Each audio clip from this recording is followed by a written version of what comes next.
Put a serial bunch killers on of top? Fictional fucking serial killers as a title cowards. did not allow us to go live. Wow. Wow. Actual babies. Oh man. Fucking I got auto-modded. Roll with it. Auto-modded hit me. Wow. What is that about? Alright, post all them The notifications. apocalypse, baby. Roll with it.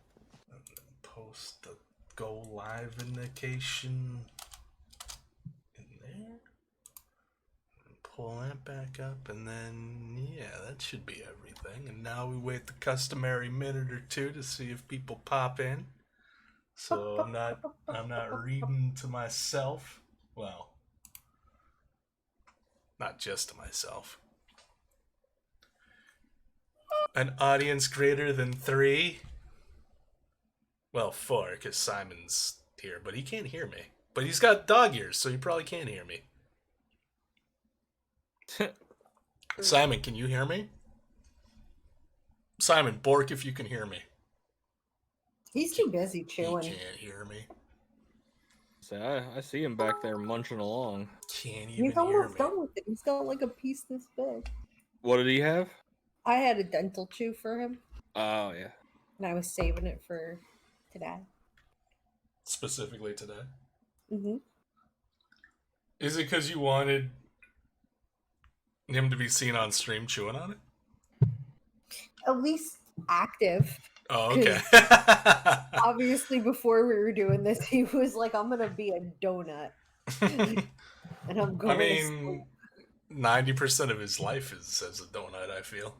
It is. He's just a very donut. He's a dog nut. Was that good? Was that good? No, Thank you for them 10 biddies, Nevy. You're quite welcome, good sir. No wonder these things go along all the time. 2 minutes really flies by. Mm-hmm. I feel like I just hit the go live thing, and it's already at like 2.5 minutes. All right, well, fuck it. They can watch the VOD. Welcome to the Spook Show. Wait, hold on. I didn't do that. Hello. Welcome to the Spook Show, Twitch's only horror movie talk show. Maybe. Still no one has come up to me and said that there's another one, so I'm continuing to take the mantle. If you know of another one, by all means, tell me. Anyway, so I'm gonna crush them. Yeah, so we can compete with them openly on the field of battle. Mm-hmm. We're better. We won already. Yeah, we're already better. I'm your host, Boone Scrublord, and with me tonight are my beautiful co-host, Nefarious Nerdette, Sprinting Fish, and Kettle on to Coil. Say hello. Hi. Hello. If you, oh, excuse me. If you've never been to one of these shindigs before, I'll break it down for you. Every month we've got a theme, and we each pick a horror flick. Then we watch them all. Then, once our brains are fried with horror movie madness, we award the movies points based on a selection of arbitrary categories. We also tally the total number of times people die, do drugs, chug booze, get naked, and have sex to determine a movie's base score. Then we get together and talk about the movies. That's the part that's just about to happen once I finish this intro. We'll talk about the shit we liked, the shit we didn't like, random side tangents involving the structural integrity of a cadaver, and then comes the big reveal, tallying up the points to see which of the 4 movies rises to the top. But wait, there's more! Whoever selected the winning movie for the month then gets to decide what next month's theme is going to be, and then the whole vicious cycle continues. And that about sums it up. For the month of August 2020, Fish chose fictional serial killers. The definition of a serial killer, taken from an internet search, and well before this was brought up in a back-channel conversation on Discord, is a person who commits a series of murders, often with no apparent motive, and typically following a characteristic, predictable behavior pattern. My own personal definition is a kill-crazy psychopath you'd never want to meet. Serial killers are a particularly disturbing breed of horror because they're very real. It's the sort of shit you'd expect to see in a horror movie, only there isn't that safety line of it just being made up to freak you out. And because it's some real shit, it makes writing an amusing off-the-cuff monologue about them a little tricky. Thankfully, Fish picked fictional serial killers, so it should be a bit easier. Still, if and when we ever do a month featuring movies based on real serial killers, of which there are a whole bunch, to the point that it really is its own subgenre, I'm gonna be squirming.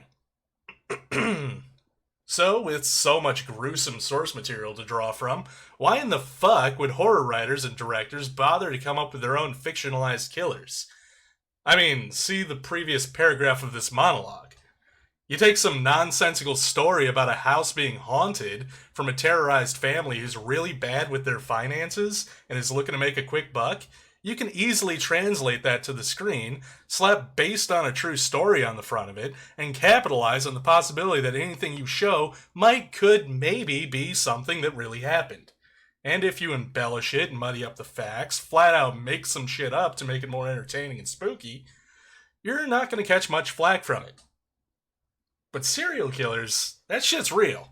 More importantly, the people they killed were real.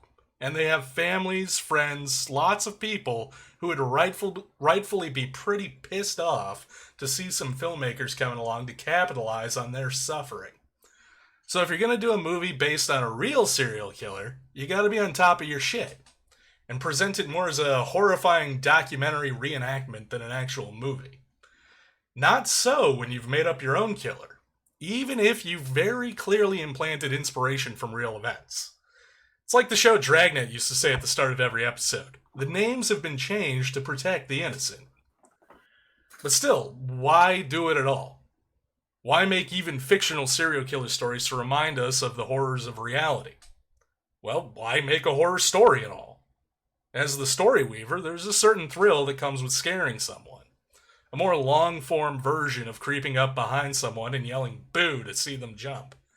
Beyond that, there's just some of us who are fascinated by what repulses us. And these types of flicks allow us to reach down and touch the darkness, swirl it around in our mouths, maybe even understand it a little bit better in ourselves, if not the world at large. And if you think that explanation is some self-indulgent bullshit, just wait until we get to the last flick we're covering tonight.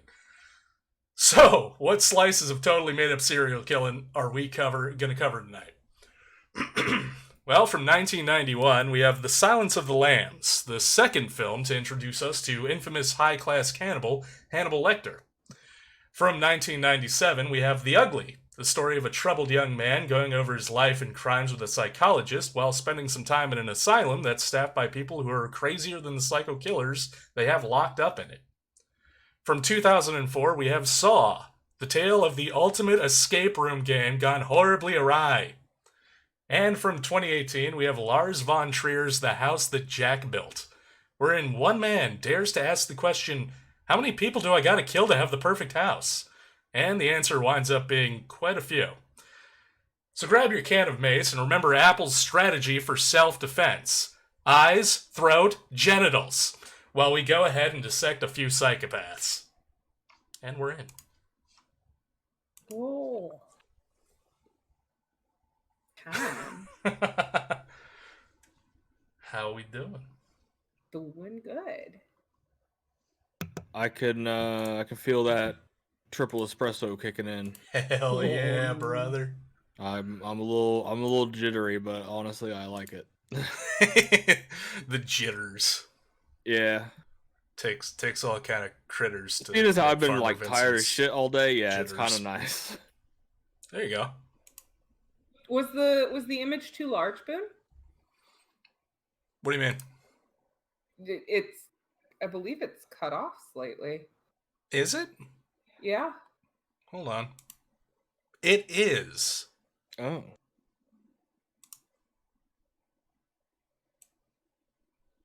It's a little worm with the eye. Yeah. It's all part of the creature that's like directly above me. It's These little- adorable. Yeah. I was pretty proud of this thing. I'm most proud of the shadow behind the hand. The Shadow Behind the Hand. Oh, yeah, That could be a I've seen horror Yeah. movie title in and of itself. it. Yeah. Some kind of gothic horror type piece. Mm-hmm. There we go. That should be sized properly. I didn't even have to really Yeah, move that- people that around looks too right. much. Yeah, I didn't even notice. I think that was because the other one was sized weirdly. Like it didn't fully lock in, so I had to extend it. But anyway, get started with Silence of the Lambs, which was Fish's movie. Mhm. And I'm sure she has a lot to say about it. I've really only got a few things to say about Silence of the Lambs. And particularly, do you want me to like go through my like 2 points really quickly, Fish, and then you can take That's the up to floor you. and we can do the conversation. Like my only 2 points on Silence of the Lambs is Silence of the Lambs has been like ongoing. Like, is it a horror movie? Is it a thriller? Like, what is it? Like, it's not really a horror movie. Oh, yes, it is. Blah, blah, blah. Obviously, I side on the path of, like, yeah, it's a horror movie. And watching it this time, one of the biggest things I took away from it was getting verifiable proof that even from its inception in production, it was totally meant as a horror movie, in my opinion, based on the casting of 2 particular characters and people. Roger Corman, the guy who's directed and produced like hundreds of drive-in movies, B movies. He did Carnosaur, Humanoids from the Deep. Like, he's done a lot. Is in this movie as an actor playing the head of the FBI. Roger Corman is the head of the FBI in this movie. If that doesn't say, like, yes, this is a horror movie, I don't know what is. Except for maybe the fact that George fucking Romero, the godfather of modern zombies, is in this movie in an uncredited role as an FBI agent. He's hard to spot because he's not wearing his trademark glasses, but he is in one scene in the background as an FBI agent, which I thought was the coolest shit ever. So there's your fun Silence of the Lambs trivia that I'm bringing to the table. And the only other thing I have to really point out about, I mean, other little things, but like the only other big thing is that fucking Anthony Hopkins gets a lot of praise for this movie, rightfully so, as Hannibal Lecter. Personally, I prefer Brian Cox's version in Manhunter, which was the movie that preceded this. That was a Hannibal movie, but that's just my own personal. Version. Yeah, that's just my own personal. I like Brian Cox's version a little bit better. It was a little more subtle, and that made it creepier to me. But I feel actually did not know that there was one before this. yeah, I thought Manhunter. this was the first one. It's the first. So they're not connected at all, but it's based on Red Dragon. Manhunter is, which is they did Red Dragon later. They did Red Dragon with Anthony Hopkins later, but there is a movie Yeah. based on Red Dragon that precedes Silence of the Lambs by a few years at least. Mhm. And in that Hannibal Lecter is portrayed by probably. I don't know the exact date.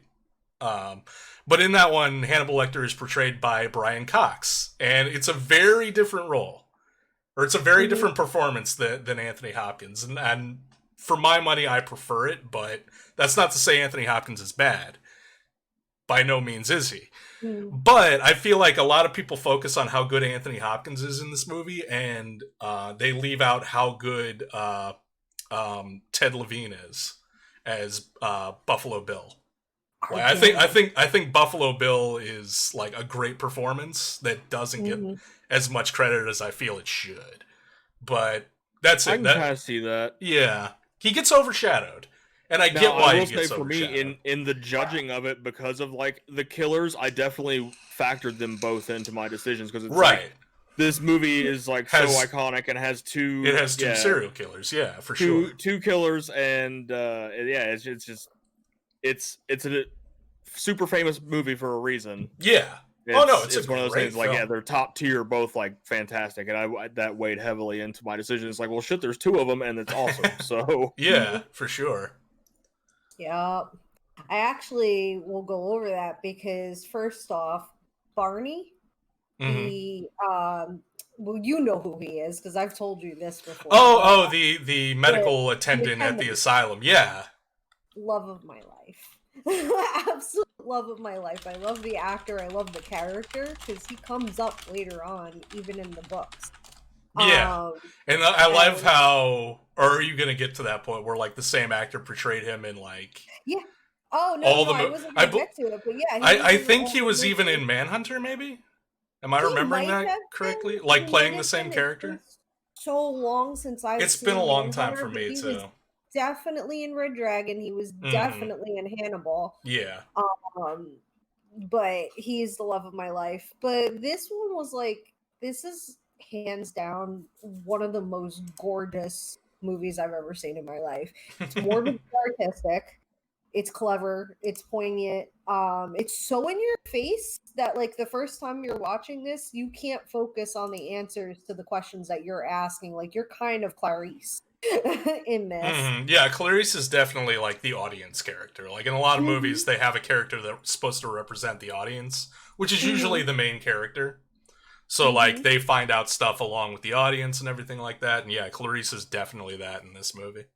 Absolutely. And I think that's kind of cool because it kind of connects Hannibal to the audience a lot more. It makes him scary. Yeah, it's at that point it's not just like Hannibal pulling the mind voodoo on Clarice, it's Hannibal pulling the mind voodoo on the audience. Exactly. And like seducing the audience. And literally seducing because they have a relationship. Like it is like I mean again want to talk about things that are absolutely what we're seeing, but I've delved so far into this rabbit hole. But I think he's such a strong character that the whole movie flowers from him and he's got a stem for every situation, but Buffalo Bill is really what flows through the veins of that flower. The character that is taken in this movie to make the fiction seem closer to reality by him and by Hannibal itself is kind of like the breath that got released from the moth, or from the victim when they pulled the moth out of her mouth. When they're in that FBI room, or well, no, when they're in the the morgue of the small town, yeah. So of course, I made topics just to start with Clarice. Like, it's no wonder with her, with everybody that, including Hannibal, like everybody becomes obsessed with Clarice. Everybody in the show. She's very much the epitome of her surname. Starlings are very hardy little birds. What? A writer injecting symbolism into a character name that's honestly pretty obvious, but like they giggled to themselves because they thought it was clever? I don't know anything about that. and Anthony Hopkins plays on it too. Like he in this movie and again, I'm secondarily going to talk about Hannibal throughout all this because it ties together. But Clarice, he describes her to herself as an actual starling where they actually like they clash midair when they're courting and they tumble to the ground. And by the time they get closer to the ground, they've got to finish their courting because otherwise they'll confident pavement pancake. So they're terrible teammates in Warzone. He calls her a rube at one point, which is a country bumpkin. Yeah, I remember that. I didn't know what that was when I first, I didn't catch that a couple times, and I've seen this movie a lot. I've seen it a lot. I watch it at least once, I don't know where 3 times a year.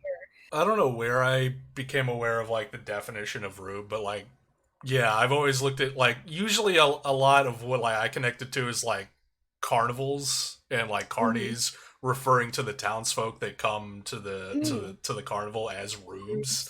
Or rather the townsfolk that come to the carnival that they know they can fleece, they're rubes. Like you can put one over on them. I like rube. I like rube that. Is a fun one. It's a good word. It doesn't get used enough these days, I feel. And I mean, she throws everything that, like in their first meeting, she throws everything right back at Hannibal. And I think that's what intrigues him so much to her. She's just like, point that gaze right back at yourself, mister. Yeah, like it's clear she's green, but she's not easily intimidated. And she's totally a country girl. Like, I mean, like, that's that attitude that I would expect from having grown up around them. Like, that's the attitude that I expect from them. She's smart enough to take advancement when she sees it. And that's the first piece of respect that she's showing to Hannibal, is that because his basis is respect. If you don't show respect, you're gonna die. And he doesn't even have to get out of the cage to do it, as we see how he makes Mig swallow his own tongue. And then Hannibal, you notice, speaks to her like an equal. She's not actually food to him.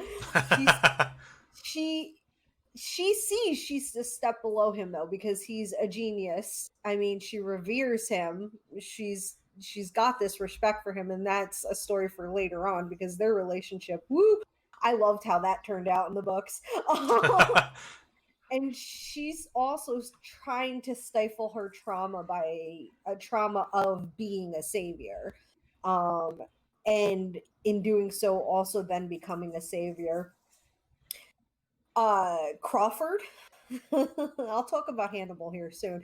Crawford sees himself as a teacher. If he wasn't so gentle, he'd be as bad as Chilton. And in the car with Clarice, while he's questioning her on her line of thinking, it's as if he believes that he's going to have a hand in making Clarice one of the best detectives on his force. In all actuality, all he has to do with it is giving her the access for her to soar. And my aunt's calling me. Oh no. I was like, how demeaning is it, though, for him to walk into that funeral, speak with the sheriff, and then basically undercut Clarice by telling the sheriff he would rather discuss those things in private because she's there, and then look so proud of her shuffling people out of the morgue like he crafted her assertiveness. I was like, get the fuck out, Jack. I'm glad Clarice got it. At the same time, though, he does take her point about like why what he did at the funeral parlor like didn't help her at all. She's like that undercut me in front of them, and that matters. And he's like, fair enough. Like he at least acknowledges it. Whether or not he acts on it, who knows? But it is nice to see him acknowledge it. Oh, Chilton's just scum. No matter what iteration they come up for with him, he's been scum in every iteration.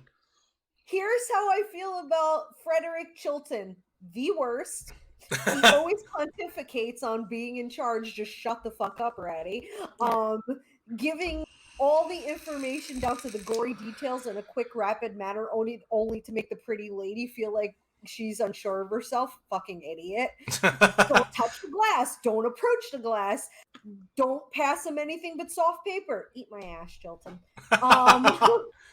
You're refusing to share information from me for the third time. Like, he's such a petulant little I hate him so much. I will say the casting on Chilton is perfect, though, because they cast a great person to play that type of... I feel like I've seen that. I can't remember his name, but I've seen that dude in other roles that are similar. He plays that character, or that type of character, very well. Oh, the character who thinks he's so clever and figuring out there's not anything there. Like, it was my own unique view into Dr. Lecter's mind that allowed this breakthrough. Go eat a dick.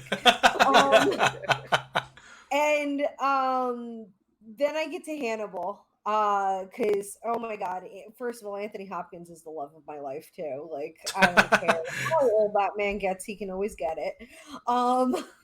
He has the softest voice in this, and a fun fact is that, like, he was supposed to be wearing an orange jumpsuit, and his own fear of dentists was, like, prompted him to be like, well, no, let's do a white jumpsuit, because that's even more scarier.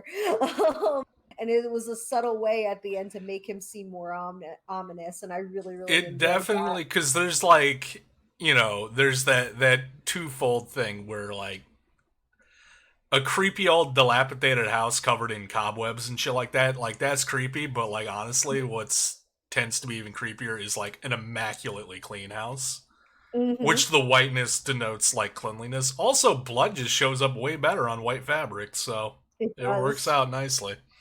It does. Oh, he was wearing that face. I'm Leatherface. He is so onto people in the first 5 seconds of meeting them and then strolls out about a mile ahead.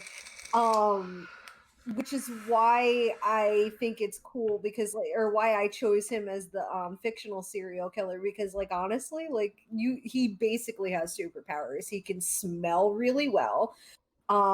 He is so intellectually beyond everyone that he is that far ahead, and he creates his own it's almost like he's so smart he's bored and he creates his own social experiments, poking in all the right places and in the most polite way possible. It strikes me that he's kind of like evil Sherlock Holmes. Yeah, he paints the world the way he sees things and toes the line and just boop, boop. Tell me about it and don't lie, I'll know. So he already knew the deal that she was offering him on Plum Island wasn't a possibility for him. He knows he's not getting out of there unless he gets himself out of there, that she's just a greenhorn. She's not going to help him get out of there. But he knows how he can do it. And he'll get out when he has a reason to get out. And ultimately, Chilton was that reason. And it's cool too, putting a microscope on their relationship because he doesn't think she's rude for fibbing. He knows why she was doing it. He knows she's smart too and that she's got potential and that he's going to groom her into loving him one day. He even seems impressed when she visits him in Memphis, and so I love them. They're adorable together. They're my favorite ship ever. And then Bill. He seems secondary in the story, like you said, but more than that, he's the thread literally sewing all the characters together. Well, not so much the skin of the victims. I didn't mean so much in the movie or the story itself, as opposed to what people talk about when they talk about the movie. I feel like even though he's got so many quotable lines, a lot of people just will quote his stuff, put the lotion in a basket. And they're like, would you fuck me? I'd fuck me. They quote him, but I don't feel if you ask somebody about Silence of the Lambs, they're like, oh yeah, Anthony Hopkins, brother. They're not like, oh shit, Ted Levine was amazing in that movie, even though he is. Well, he kind of gets overshadowed a little. In the story and gets What's overshadowed. That? Yeah, he a little bit. Secondary in the story too, but in a very quiet way, he is the whole story. He is the catalyst. Yeah, coveted. He is the catalyst and the primary antagonist in it. Well, the one thing that I do love about the casting of Ted Levine in that role, for the character that it is that Ted Levine low key you talk about those magical sultry voices that are immediately recognizable and you just go ooh, like a Tom Waits voice or an Anthony Hopkins voice. Hopkins voice, sure, but Ted Levine has that very distinctive deep baritone voice, and so much of the character he's playing requires him to hide that voice. And be ashamed of that voice, and then so it becomes a very utilizing tool in the performance when he can't and he has to let it slip out. Right. It makes it because when the voice slips out, it's a very deep masculine voice. So it works really well. When he's talking to Clarice, that's when I notice it the most. He's got such a beautiful voice. He's got a great voice. I think my favorite quote from Hannibal on this part was, our Billy wasn't born a criminal, Clarice. He was made one through years of systematic abuse. His pathology is 1,000 times more savage and more terrifying. And that's because he really doesn't want anything to do with their humanity. He doesn't care what her name is. He wants her for her skin. He's only got one thing on his mind about this. And it's because, and they pointed out, they go over it, James... Oh, I was going to talk about this too. So his name, James Gum, in the lore is a mistake on his birth certificate. His mom was a drunk actress And a failed actress at that, and was so high on the epidural that when they gave her the birth certificate, she put his name down wrong and then didn't care. She didn't even bother to correct it. Like, she was like, and he was almost given up immediately, and then like Edward Kemper, he killed his grandparents because he'd been rejected by his parents, he'd been rejected by his grandparents, society, and he was trying to find a place in his world. He's not a transsexual, he thinks he's a transsexual because Yeah, the it's movie makes a point of emphasizing that. Well, there was a huge dissent about this movie when it came out because of the community that was still growing, tried to push for the fact that this movie was making fun of transsexuals, and we were like, no, we're pointing out the psychology of a psychopath. He thinks he is that, but he's not. He's trying to fit in somewhere, and this is how he believes he's going to fit in. But he was even rejected by the clinics that he ended up going to because they just thought he was too psycho to actually like dark and twisted that they wouldn't do the surgeries for him. Right. So he's like, I'll do it myself. And in answer to his question, yeah, I would.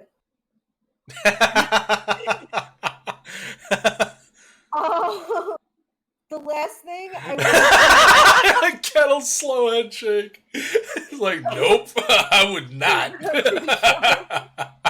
Are the cannibal puns that I pulled out? Oh, are you ever to his taste, so to speak?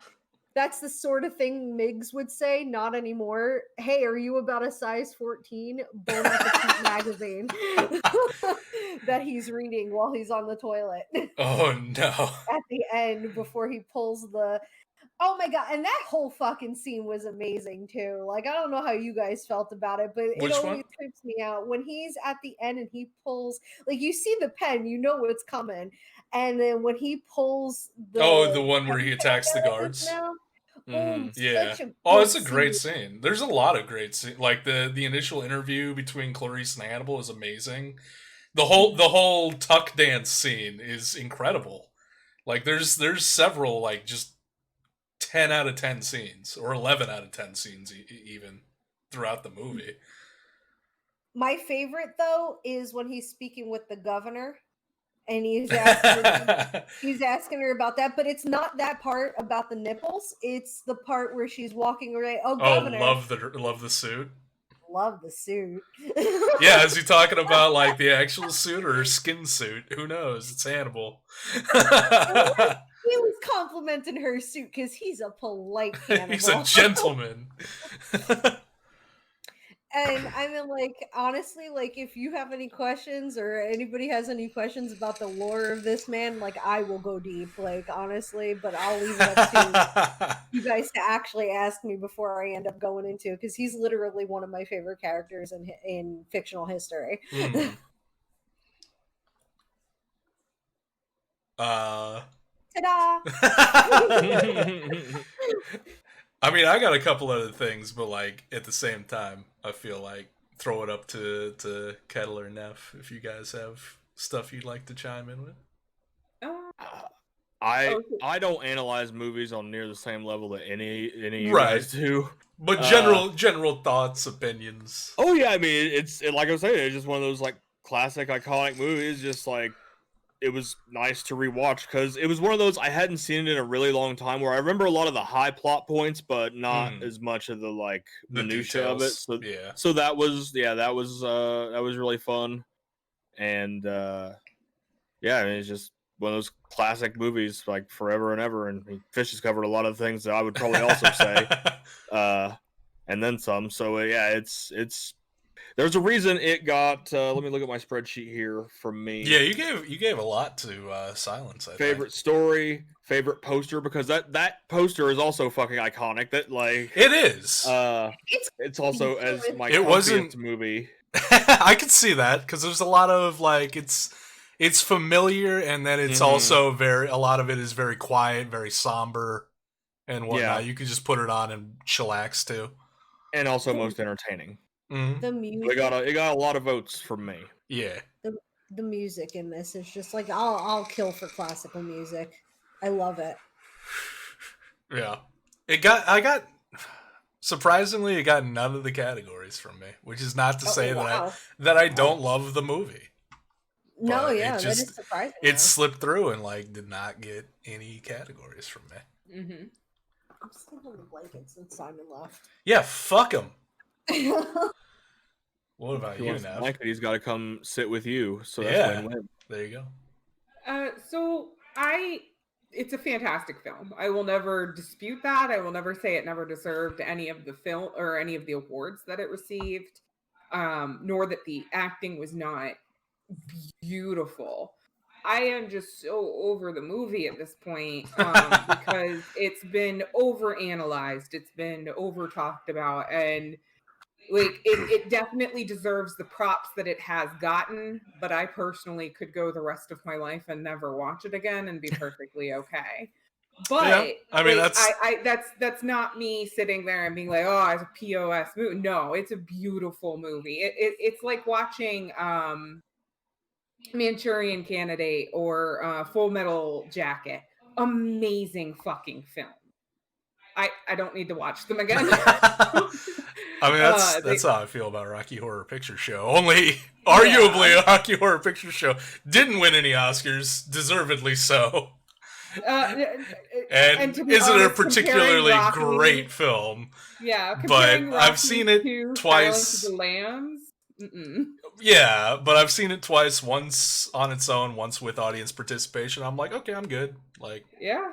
I didn't get that call in me that's like, this is amazing, like everybody else did. Like, I respect it, but I'm like, I'm good. So yeah, you're not walking around going, oh, Rocky. No.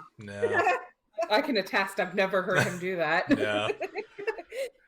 And let's be fair, the Time Warp is overplayed trash.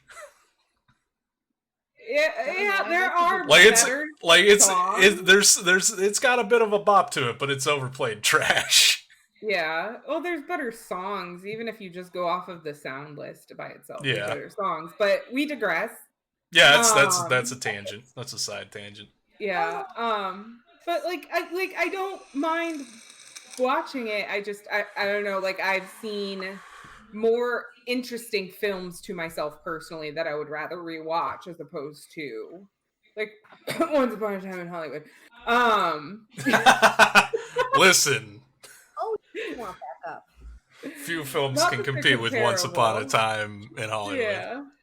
Well, no, I'm just saying I could watch, like, seriously, we could drop everything and just be like, we're going to watch it now. I'd be like, all right, let's go. Let's watch it. I'm down. But I mean, no, it's a good film. It's just there's a reason it doesn't have, like, I don't think I picked anything for it. Hold on. Where's my Excel? No, it's not in any of my thingamaboobers. I had to double check. No. Fish has it for a number as well. Yeah.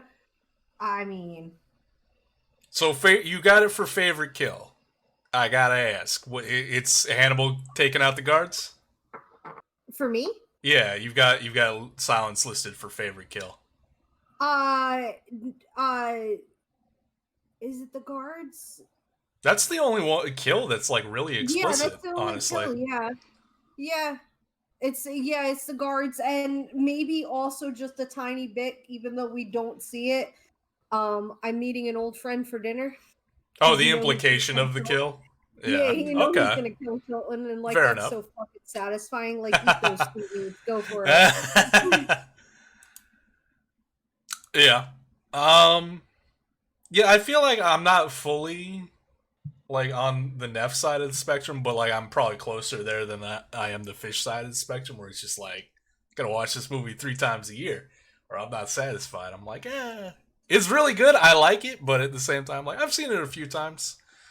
You know, I get it. I understand it. If it's on, I'm not going to complain, but at the same time, I'm unlikely to put it on.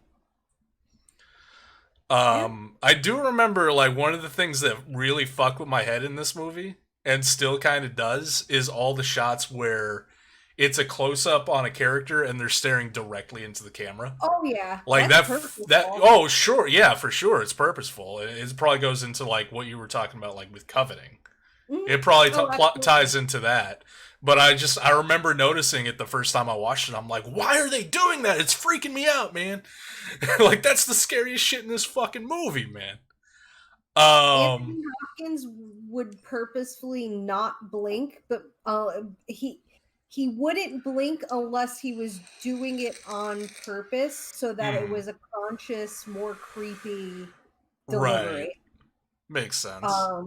And he felt like it was more. He said it himself, and this is where I come up with it a lot. He felt it was more reptilian, because reptiles don't blink unless they're doing it on purpose. So he thought it was more of that predatory reptilian, like, I'm a creepy motherfucker. Makes sense.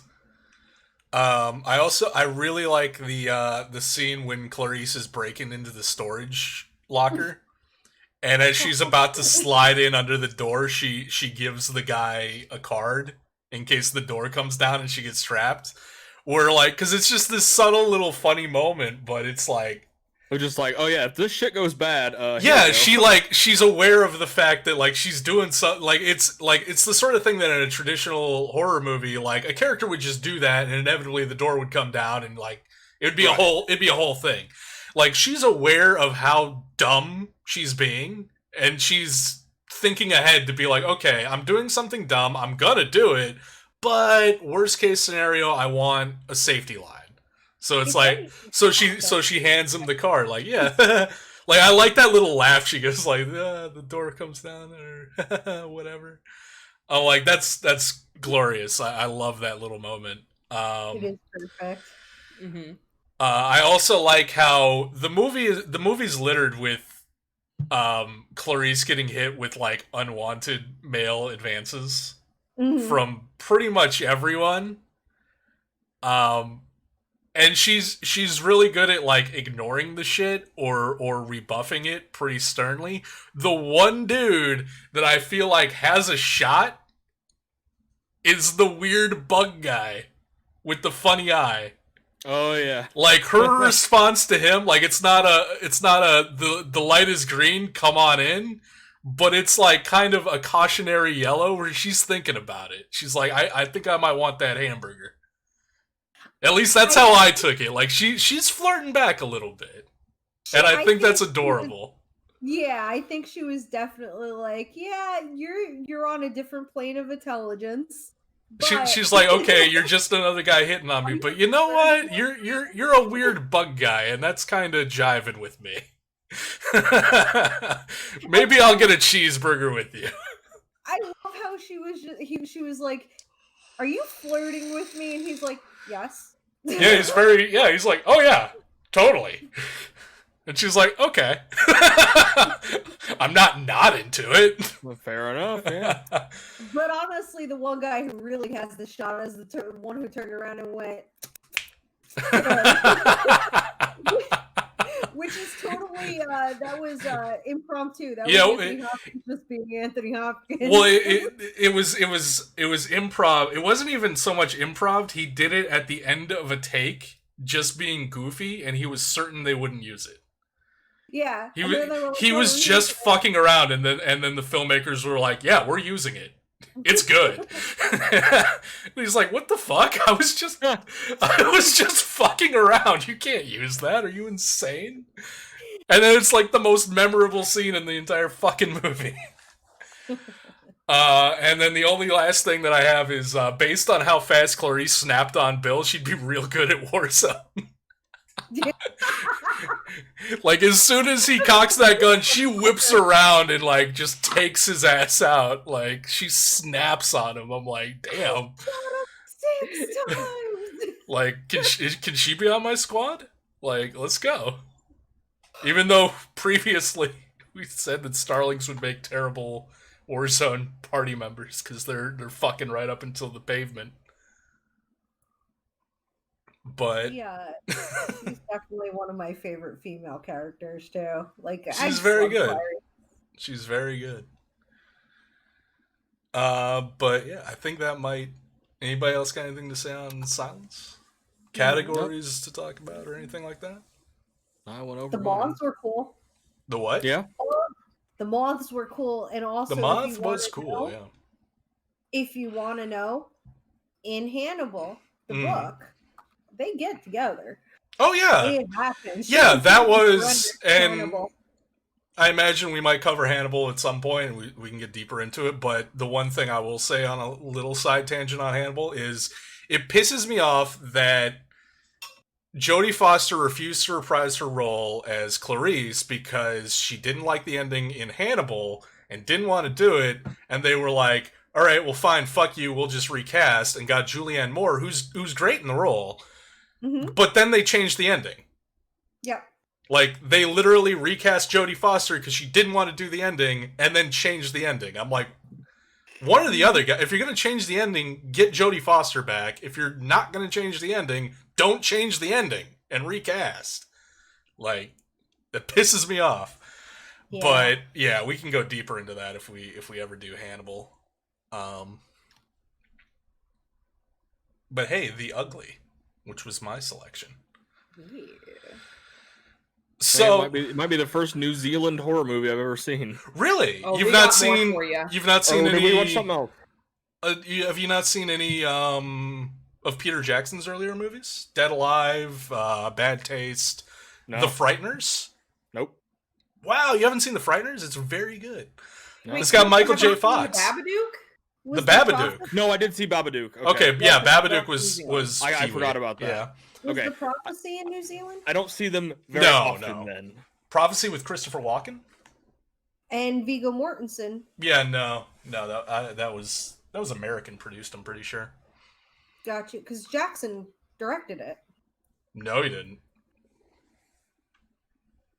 If he did, I'm gonna have my mind blown. Like, if you want to check that, for sure, but I'm pretty familiar with Peter Jackson's works. I don't remember The Prophecy being on them.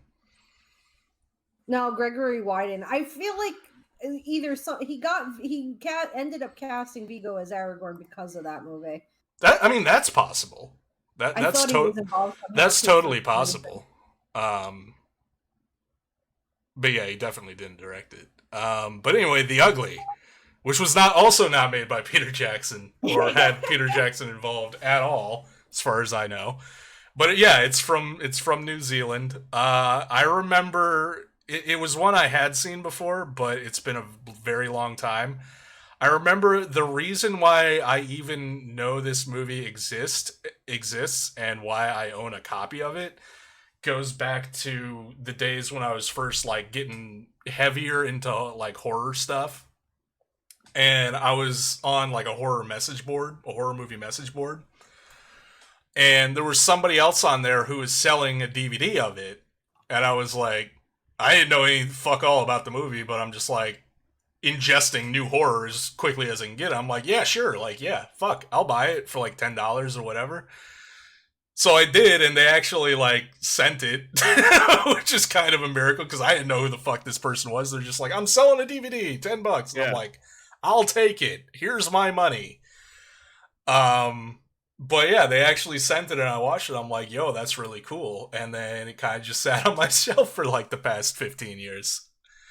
But I remembered enjoying it. And so when this topic came up, I'm like, that was about a serial killer. Yeah, fuck it. Throw it in. I can't say so I don't feel like I enjoyed it as much this time through, but I can see why I did enjoy it. And there's still a lot about it that I do enjoy. Generally, like, the movie is about a psychologist that goes to interview a captured serial killer in the kookiest asylum that's ever existed, with the most irritating orderlies that have ever existed. And it's kind of just like him talking about, you know, his early days and his murders and shit like that, and like what makes him kill.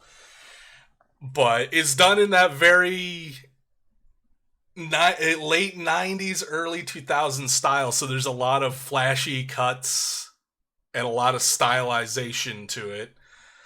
Some of which has not aged particularly well. Some of which I feel has aged very well. I liked the way that they did editing in this movie. I thought was amazing. Especially when like he goes back, they go into the flashbacks, and they make it like they do that thing to like make it clear like it's all happening in his mind by like suddenly the psychologist is there in the memory talking to him, and like his clothes change from cut to cut, from like what he's wearing in the hospital to like what he was wearing on that night, and vice versa, where like he's seeing something in his mind, and it's we see it in the present time, like on the floor of the interrogation room, but it's all in his head, and then they cut away and it's just gone. I also really like the scene where he almost kills the young deaf girl, and how they showed that she was deaf before it gets revealed, with the blaring like rock music going on, and then when they cut to her POV, it's dead silent. That definitely took me a second, because I was like, wait, what? And then I was like, oh, it clicked with me. Yeah, but I'm like, I love that, because it's like, it's pretty clever. Really cool. Like, I really dug how they did that. I do question the hospital's dress code. Yeah, those orderlies were not professional attire at all. It's one of those things. Looked like he was in a fucking like a shitty Pantera cover band or something. Yeah. Oh, the guy with the dreads. The dreads. Yeah. And the stomach his belly's hanging out. Yeah. Yeah. First of all, I was like, Jason Momoa, if he just like didn't work out at all, and just got a beer gut. Yeah. At all. What's that? That he was Jason Momoa who didn't work out, who didn't bathe, and was fucking asshole. That guy was so fucking. They were both horrible, but he was the worst. Speaking of the metal. Ooh. Oh yeah, that one. I was just like, come on, man, stop. Stop this. I wrote my notes while I was watching that. I fucking hate these guards. I'm siding with the serial killer on that one. Yeah. The movie definitely very quickly puts you on Simon's side of things, with those two being like his primary like with antagonists. those two and his fucking mom. Yeah, between those two and his mom, it's like, I get it. I'd cut people up too. before he went to his mom, I just put on there in my notes, you can and should at least kick the shit out of your mom. Mm-hmm. At least. Yeah. I mean, you know, I'm always on Simon's side. That's a good point. But yeah, like it's like stuff like them and like what they're dressed as, and also just the room that he's being interrogated in. Like, because you see on that one wall, like there's some kind of machinery that's been half ripped out and just dangling there. I'm like, this is not. I don't feel like an actual mental hospital would be like. This feels like it's been abandoned for a few years, but it's kind of that low budget horror movie charm from that era. I feel like where they were going more for interesting visuals than really trying to explain why things were, or like the hospital director being as weird as he fucking is. It's just like, he just is. You know, he's just a weird, quirky character, and we're just putting him in here with no real explanation or greater depth, because horror went through a period. Well, horror's always had like a period like that, or like styles that do that. But I feel like it was particularly heavy around mid-late 90s. There was a lot of that. Which, I mean, maybe it's because I grew up in the 90s. I personally find it charming. But if you want to get more analytical, it's like, this doesn't make any sense. Like, these orderlies clearly would not be allowed to like walk around with their beer guts hanging out. What the fuck is this director's problem? What is this room? How could you ever keep a patient in the cell as fucked up as this? It doesn't make any goddamn sense. And while his office is just so beautiful, and his office is incredible. It's a glass, like, and it reminded me of. I was like, would Hannibal have an office like this? And it's like hovering up, like it's got like a little koi pond underneath it. Like, his office is fucking awesome. Yeah, that was a pretty sweet office. Yeah. I I do have written down "fuck Squeaky Boy Guard" in particular. Yeah. Oh yeah, and the weird hallucinations, like where it kind of shows, or at least I took it as showing him getting in her head, where suddenly his hand is free and he's reaching over to her, or he shows up in her bed whispering to her. But even that, like at the same time, like it seems like he in his cell is aware that he's doing this and might have psychic powers. He and does. then that I actually have to look into that. Okay, there's deeper lore on this that I'm not aware of. Yeah, when I was looking into it, they just point out it's revealed that he actually has telepathic powers, and he's actually projecting those images in her head that she's seeing. So even when she sees the visitors, that's him. That's him projecting them into her head. Yeah, he's sharing them with her. Apparently she let him open up so much that he started the crazy Marge, the crazy guy with the crazy lady with the 3D glasses. Yeah, she said the only other patient in this fucking hospital. Yeah. Which makes me wonder if the asylum itself was actually not just a projection from his brain. I don't know about that, but I could definitely see if that's the case and he had like actual psychic abilities, like he definitely was in everyone's heads except maybe the orderlies. I don't know.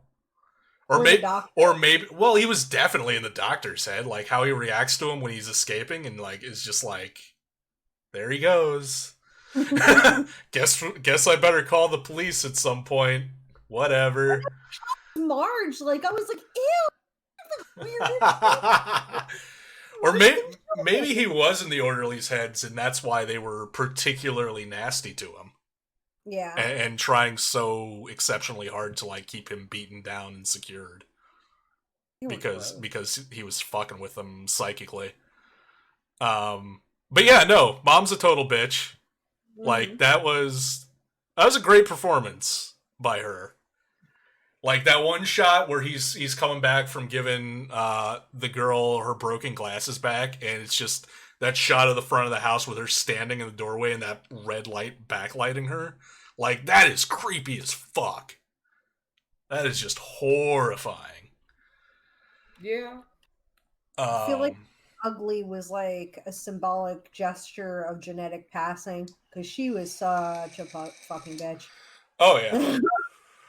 She was insane. And manic too. Yeah. Mm-hmm. So did the deeper lore go into the fact that almost all of the blood in this movie is black?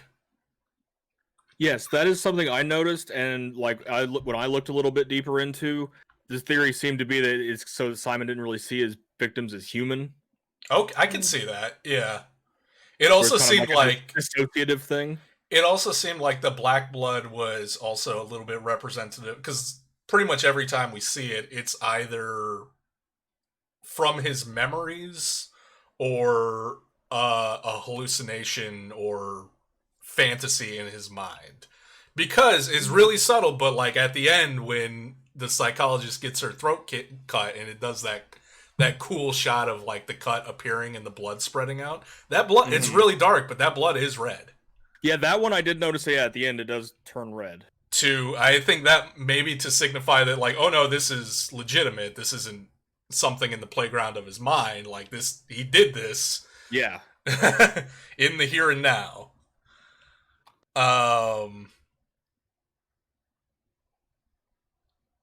Let's see. Like, yeah, the creepy ghosts popping up. Like I thought, like we don't ever get a good look at them, but I thought they looked really cool. Like, I remember thinking that before, and this time I was like, yeah, they still look cool with the black gunk and like the whatever, like the shawls and whatnot they wore. Mm-hmm. Like the visual was very, very cool. They were all of his victims. Yeah. The whoopsie kill of getting jealous. Dude. Oops, it was her brother. It was your brother the whole time, you dumb idiot. But at the same time, in his defense, like don't kiss your brother on the lips. Yeah, So- don't give your brother a very romantic kiss when you meet him. Like, that on the mouth kiss looked very intimate to me. So, like, maybe don't do that in public. I'm not gonna. I mean, I can judge your behind the shadows activity, but like at least then, like it's in private. Like, be a weird freak in private, please. But if you do it in public, you're gonna get judged, and you might just get your brother killed from a jealous psychopath you grew up with. The kid they got to play her was adorable. She was. And I thought so cute. It took me a second. At first I thought it was a little boy that was her friend. Because like I could see that haircuts. Yeah, like yeah. They didn't do anybody any favors. They were supposed to go on anybody. Those like weird hybrid bowl cuts. Yeah. And I thought that I had something like that. Not quite like that, but like I definitely rocked a bowl cut for a good part of my elementary school. I think I managed to avoid that somehow. But I honestly thought that the casting they did for the younger versions of Simon, like the really young version and like the middle school version, I thought that was like it looked like an age progression of that dude. Yeah. Let's see. What else do I have? It's got kind of a Usual Suspects-y type thing, like overtones to it, especially with the whole like him identifying the like when he's talking about the visitors, he literally just steals that from her badge, which then leads into like one of the greatest little tidbits we find out about this guy, like the fact that he convinced the hospital staff that someone on the Russian Olympic team, diving team, was an assassin sent to kill him just because he wanted to watch the Olympics. like that is just the greatest anecdote about a serial killer fucking with the staff. He admitted he wanted to just watch the diving. Yeah, he just wanted to watch the diving. It's like, what the fuck? That's so good. But yeah, like it's like I thought it was pretty cool, but at the same time, it's definitely the type of movie that I feel is a lot more style over substance. Like, they had a bunch of ideas, but they didn't really gel them all into a coherent story. Like, there's a story there, but like with the interview portion, like they start going down one thread and then they kind of rush it along to get to a conclusion, so it doesn't feel fully complete.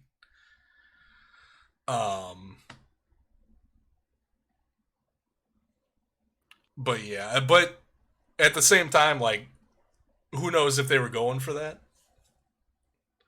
Because, like, again, the visuals and stream of consciousness style editing, I thought was very, very good. Mm-hmm. It's cool and you know, trippy and all that, but I guess for me, it's kind of a criticism, and it's just kind of my own problem of like I really struggle to just follow that kind of stuff. Yeah, like scene to scene, I'm like, oh, this is cool. I have a hard time putting it together. Yeah, and I think that's what I think that was more or less my takeaway too, where it's just like it's very cool, but they didn't connect it well enough to make it a satisfying, coherent story from beginning to end. Like they kind of got lost in their own sauce of like just doing cool shit, while kind of gradually stringing like the loosest semblance of a story along to get it from point A to point B into a conclusion. Without really, because at the end of the movie, I'm like, so are the visitors real? Are they not real? Like, what's the deal? Like, was it all just a mind fuck? Is he psychic? Is he not psychic? Like, what's going on? Like, they just kind of leave it up in the air and don't really bring a lot of closure to it whatsoever. Right. Which I feel like sometimes like shit like that can work for a movie. I feel like in this one it kind of hinders it a little bit. But I still enjoyed it. I'm glad I picked it. I'm glad I got to rewatch it. I'm glad I own it, especially considering apparently this movie is very fucking hard to find now. Apparently this is a very rare fucking movie. Oh yeah. So it makes me very happy that I have physical media and a collection where rare movies like this that are slipping through the cracks at least get to exist, regardless of whether or not I love them or not. But yeah, I think that was generally what my thoughts on it. and everything like that. What about everybody else? As I you think can because tell, Neff, you really liked it. I really did. Mhm. I just I don't know. It was my favorite story. It was my favorite poster. It was my it, favorite poster. Yeah, it was the comfiest movie for me, just simply because like it really didn't like do anything that bothered me, and I think that honestly had a lot to do with the dehumanization of the murders, with the blood being black as opposed to red. Right. And the fact that his mom was an utter scumbag, and those, it wasn't. It was comfy because it wasn't super realistic. In Yeah, the there's sense of definitely a lot like, of like fantastical, a sense of the fantastical to it. right, and like because like there is no way that a mental institution would look like that, for one. At least not since like the 1920s. Right. And for two, like it dresses like that. Who acts Like he's like not even that? like You know I that like they're how abusing the patients. I like how even Simon's outfit, like they got him in like a white shirt and whatnot, but like it's like for some company, like it's some thrift store shirt. Right? Like he's not even in a Like, that's patient not how it uniform works. or anything like that. Like it's got its issues, don't get me wrong, it really does, but like overall I enjoyed Simon as a character. I love how even watching it I was always torn between god damn it, he's a fucking asshole, to oh my god, I feel so bad for him, and Oh, like it Simon. would Yeah. flip-flop. Yeah, it Yeah, would flip-flop like that, because there are moments where you're like, yeah, no, he got fucked, and I'm like, dude, you could have pulled yourself out of this, like what the fuck are Yeah. you doing? The guy who Like, you had played a Simon, girl. is like, this is a great performance. Yeah, no, it was a really good performance, and it was paced well, in my opinion. Yeah, I don't know why he was able to project things with his mind, but I chose to just give movie magic to that. I was just like, sure, Yeah. it's convenient, whatever. But I don't know. I really enjoyed it. It was, it had my favorite SFX in it, just simply because I liked the creativity of and the symbolic nature of like the black blood and how the throat was being slit, and like I like the little visitors. Mm-hmm. I like the way they looked. They were spoopy. um They were very creepy. it was also very entertaining it was the most entertaining for me. So yeah, it got 1, 2, 3, 4, 5, 6. It got 6 in the category. Yeah, you gave it a lot of I gave it favorite poster and sleeper hit, because like, again, it's the definition of a sleeper hit for me, because I had no idea what the fuck this movie was. I bought it blind and watched it and really enjoyed it. And even watching it the second time, well, I don't think it was the second time, but the first time in many years, I'm like, I still enjoy this. Yeah, like it still is surprising me with how hit. good how much I like it. It got special effects for me too, and I mean, like, because most of my categories were Silence of the Lambs. Yeah. I felt bad about that one. It's like, you know what? It's literally no, that's fine. Like if you you're supposed if to the be like movie me and not vote for your own movie this month. Like yeah, Kettle didn't give his movie like one category. I'm like, really? Like, are you? It was just too good. I was like, are you so worried about winning another month that you were self-sabotaging? My spreadsheets are 100% honest. Same. No fuckery. Same. I mean, I'm pretty sure I've done that, but like, didn't I gave Troll 2 a lot of points last month, and I feel like I gave Leprechaun 4 a lot of points when that was the movie. Well, to be fair, Leprechaun 4 deserved every point it got. Yes, it did. It deserved to win, goddammit! Yeah, well. Yeah. Grabbers was better. I'll admit that. Yeah. It's definitely a sleeper hit for me though, because like, I mean, between this and House of Jackdaw, I've never seen either of those movies, but this was like the literal definition of of a look into like, I'll just break that ice right now. I think this is the superior version of the road to hell for a person of this nature, because like literally the compulsive need to do something. Something is always nagging at the back of their head. With every serial killer you hear talk about, there's always something nagging at the back of their head telling them, you got to do this. And if you don't do it, something bad's going to happen. And so it gets done. And then like we get to see a breath in between. And that pacing is how I feel like that should go, actually, how it should go. And he's just like, he's literally got these demons who are telling him, oh no, you gotta kill this, you gotta do it, we won't let you not do it, you have to do it. And it's hypnotic in the most morbid fucking way, and he's hypnotic. Oh yeah. And then you were very much right. Like, I mean, I liked him before this, but as soon as he stopped for the dog, I was like, that was one of my notes. Wait, let me find it. Let me find the specific note. Where is it? A serial killer who stops to save a wounded dog. Fish is gonna love this guy. And I didn't even piece together that his name is Simon. yeah.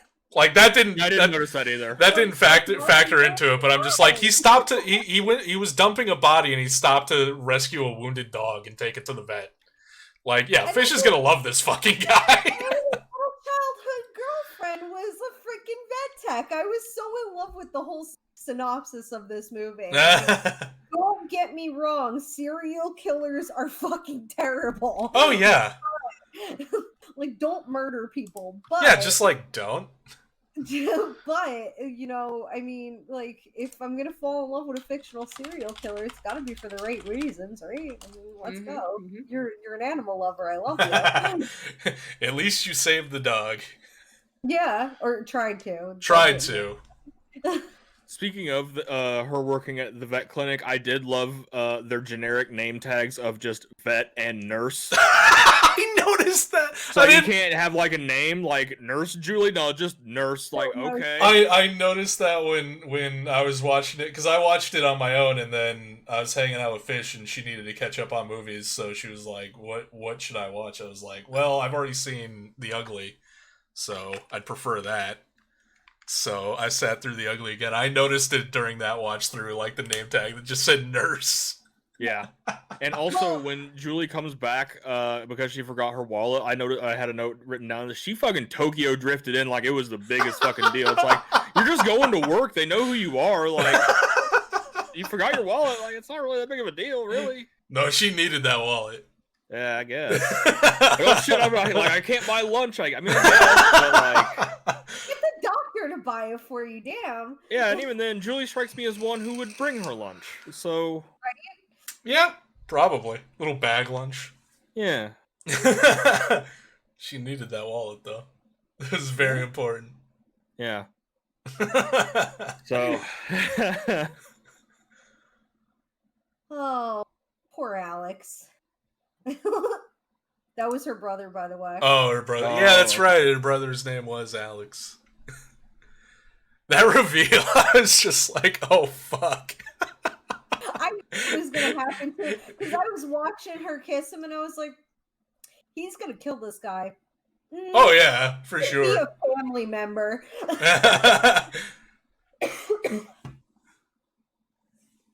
But yeah.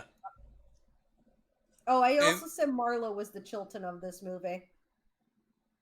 I wanted to punch him in the face. Oh, yeah. Well, again, like it was perfectly cast, because like he's got one of them faces where it's just like, yeah, you would be this character. He's a creepy motherfucker. Like, he creeped me out all on his own. I was like, what kind of doctor are you again? Like, can I see your medical degree? Yeah. I don't trust you. You quack. Anything else on Ye Old Ugly? No, not really. The one category it did get from me is I liked the music, mainly because I had liked the song that was playing at the bar, but I couldn't figure out what it was. Yeah, like I remember liking the music, like that song and the one that's playing when he's chasing the deaf girl around. Mhm. I remember kind of liking that song too. This one didn't get best music or favorite music from me, but like it was close, honestly, because I remember really enjoying the music in this. Okay, well, we are. I got good news. I highly doubt this is going to be a 4-hour show.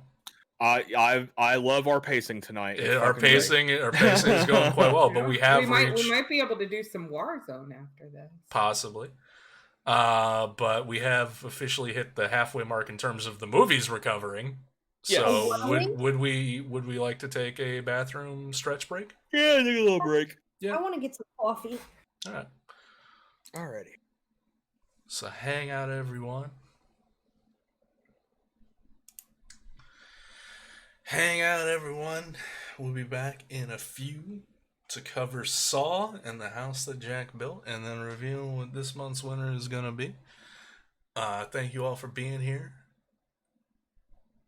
As always, I got my eye on chat. I'm reading it. I'm responding in chat. But if you got anything to say on, particular movies we're covering or anything like that, by all means chime in. Or even in general on the topic of fictional serial killer horror movies. And if it's relevant to the conversation, I can slip it in casually. I will. But I'm going to go use the bathroom real quick and be back in a couple minutes.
All right.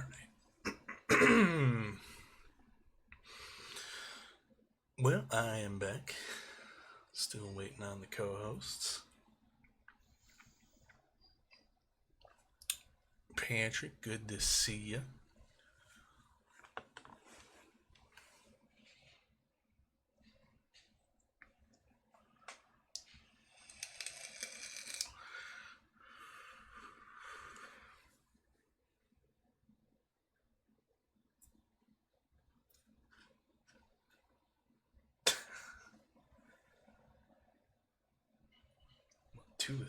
Two-thirds of my co-hosts is back.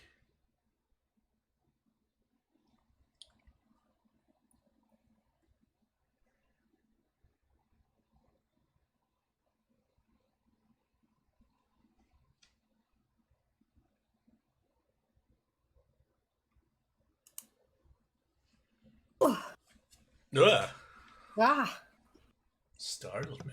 Uh? Oh no. When I was in college, when I lived in the dorms, we liked to just do those random grunts in the hallways, and a lot of times, so I got a lot of practice. Tim, the Tool Man Taylor. Never even really watched the show that much. We just grunted a lot. Oh, I totally Ah. did. Yeah, That I was my watched a fair amount of it. Oh, by the way, Oh, appropriate. fuck.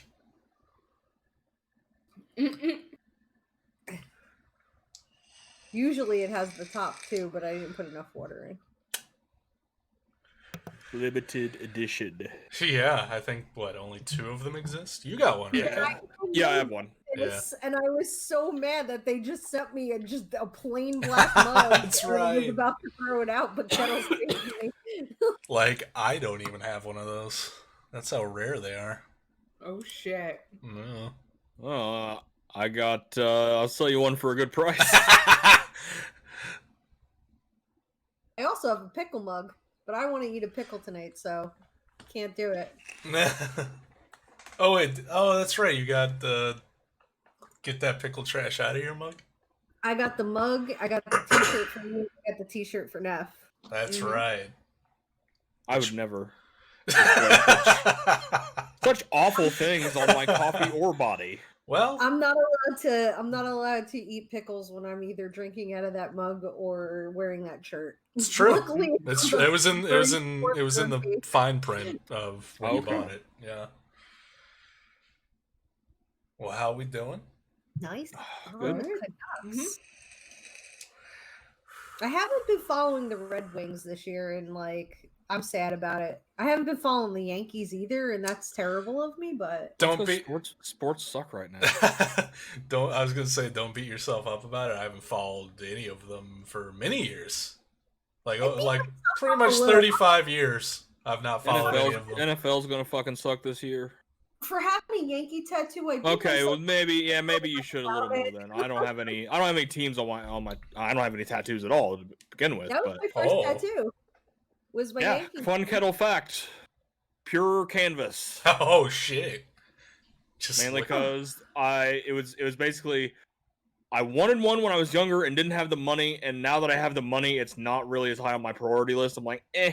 Yeah, because Fair when enough. you get one, they are literally addictive. It's like Yeah, the- that They too. are. So I'm like, Yeah, I've got- you know, I've got maybe all- eventually, but 5. yeah. Yeah, 5, and I definitely want more. I have 10 and a half. I got on the topic of I wanted one when I was younger and didn't have the money, and then many years later I was able to afford it, and I was like, I remembered the idea, and I was like, I still really like that. I got well, you can't see it, but people on stream can. Well, I have the stream up. Oh shit! Yeah, I got the it's the Ghost Rider Medallion of Power. Oh, okay. The thing that's on the Ghost Rider's motorcycle, the gas cap that lights up when he transforms. Oh, nice. I'm not super familiar with Ghost Rider, but it does look cool. Yeah, I was super into specifically the second iteration of Ghost Rider that was around in the early mid 90s. I was super into those comics. And I'm like, that's just an amazing design. Fuck yeah, I want that. the only person who might not know this is Kettle, but I'm gonna get the TARDIS that's on my back fixed up because it's way too boxy. I got it while I was drunk. Never get it drunk. No. The guy had never seen a TARDIS in his life. And he didn't know what Google was, so no, and he didn't know how to spell either because it doesn't say public call box; it says pubic call box. Were you drunk and also getting tattooed by someone else who was also drunk? Apparently, so me and Casey went into the shop because her tattoo artist had worked there, but her tattoo artist had gone to jail. So somebody else was taking it over, and that was his for first being day drunk. But we're gonna get it fixed up because eventually I want a whole sleeve.